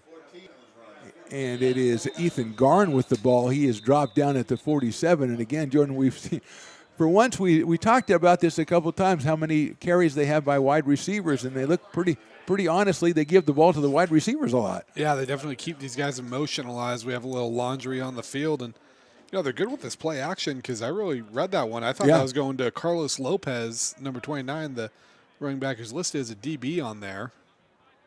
Let's see what the call is here, as we did have flag. It's going to be against the Beavers, and that will be put down at the 48-yard line. That would not be a first down. Let's see. Be just short of a first down, so it'll bring up 2nd and less than 1.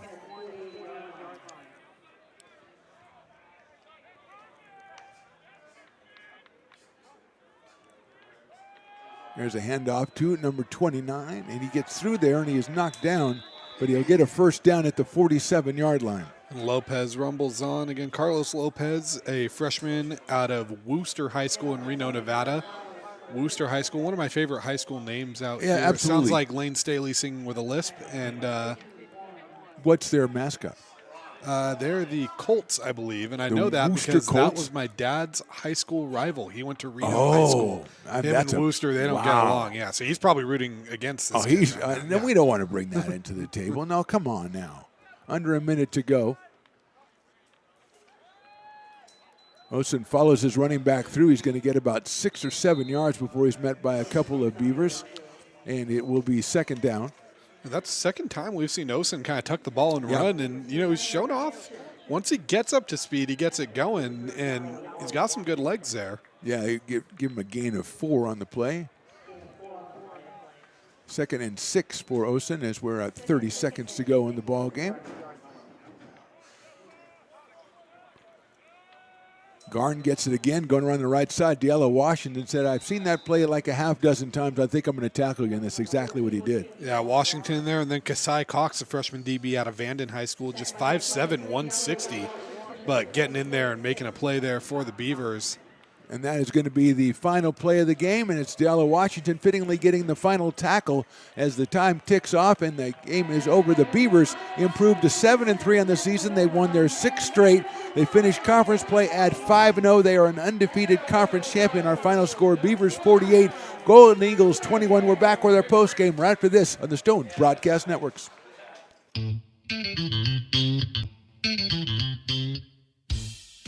Oh, I love baking. I've been doing it my whole life. Grateful Bread was started because I needed the job. It always used to seem like bread was just an afterthought, and which was always kind of disappointing.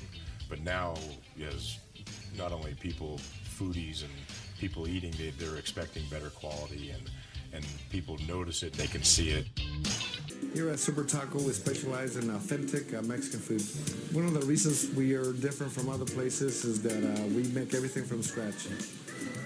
You get a great value when you come here, large portions and quality food. Our most popular dishes are many different kind of tacos. We have giant burritos, different kinds of enchiladas, and the fajita. If you're ready for real Mexican food, stop in at a Super Taco. We'd love to see you. Hi, I'm Monica from Ace Body Shop and Towing. We are a family-oriented business. We've been in business for over 30 years. We are located downtown Lincoln at 333 Lincoln Boulevard in Lincoln, California. We do automotive repair and 24-hour towing. Our phone number is 916-645-2859, or you can find us on the web.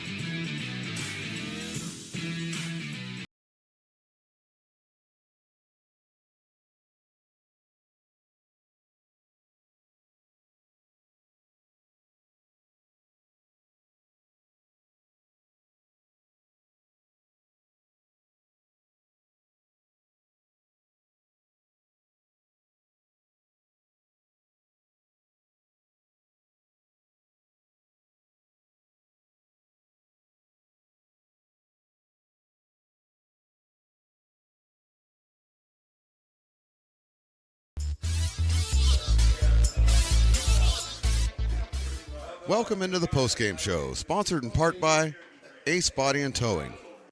Well, Jordan Georgeson, we talked about it before the game, how the Beavers are going to compensate for the absence of Elias Brown, the 1,000-yard running back. And it looks like, if I'm looking at my notes here, I got Akeem Anderson, I've got Jaden Anderson, I've got Porter, I've got Correa, and I've got 2 by Wallace. That, that's some of the touchdowns the Beavers scored. So it sounds like they accommodated the absence of Elias Brown pretty well. Yeah, they did. I mean, they moved the ball well on the ground. TQ Wallace kind of had a little bit of a, I don't want to say a coming out party because we're familiar with him, but I guess a congratulations on your promotion at work party because he handled the workload today and he did just fine. I mean, the 70-yard touchdown highlighting it.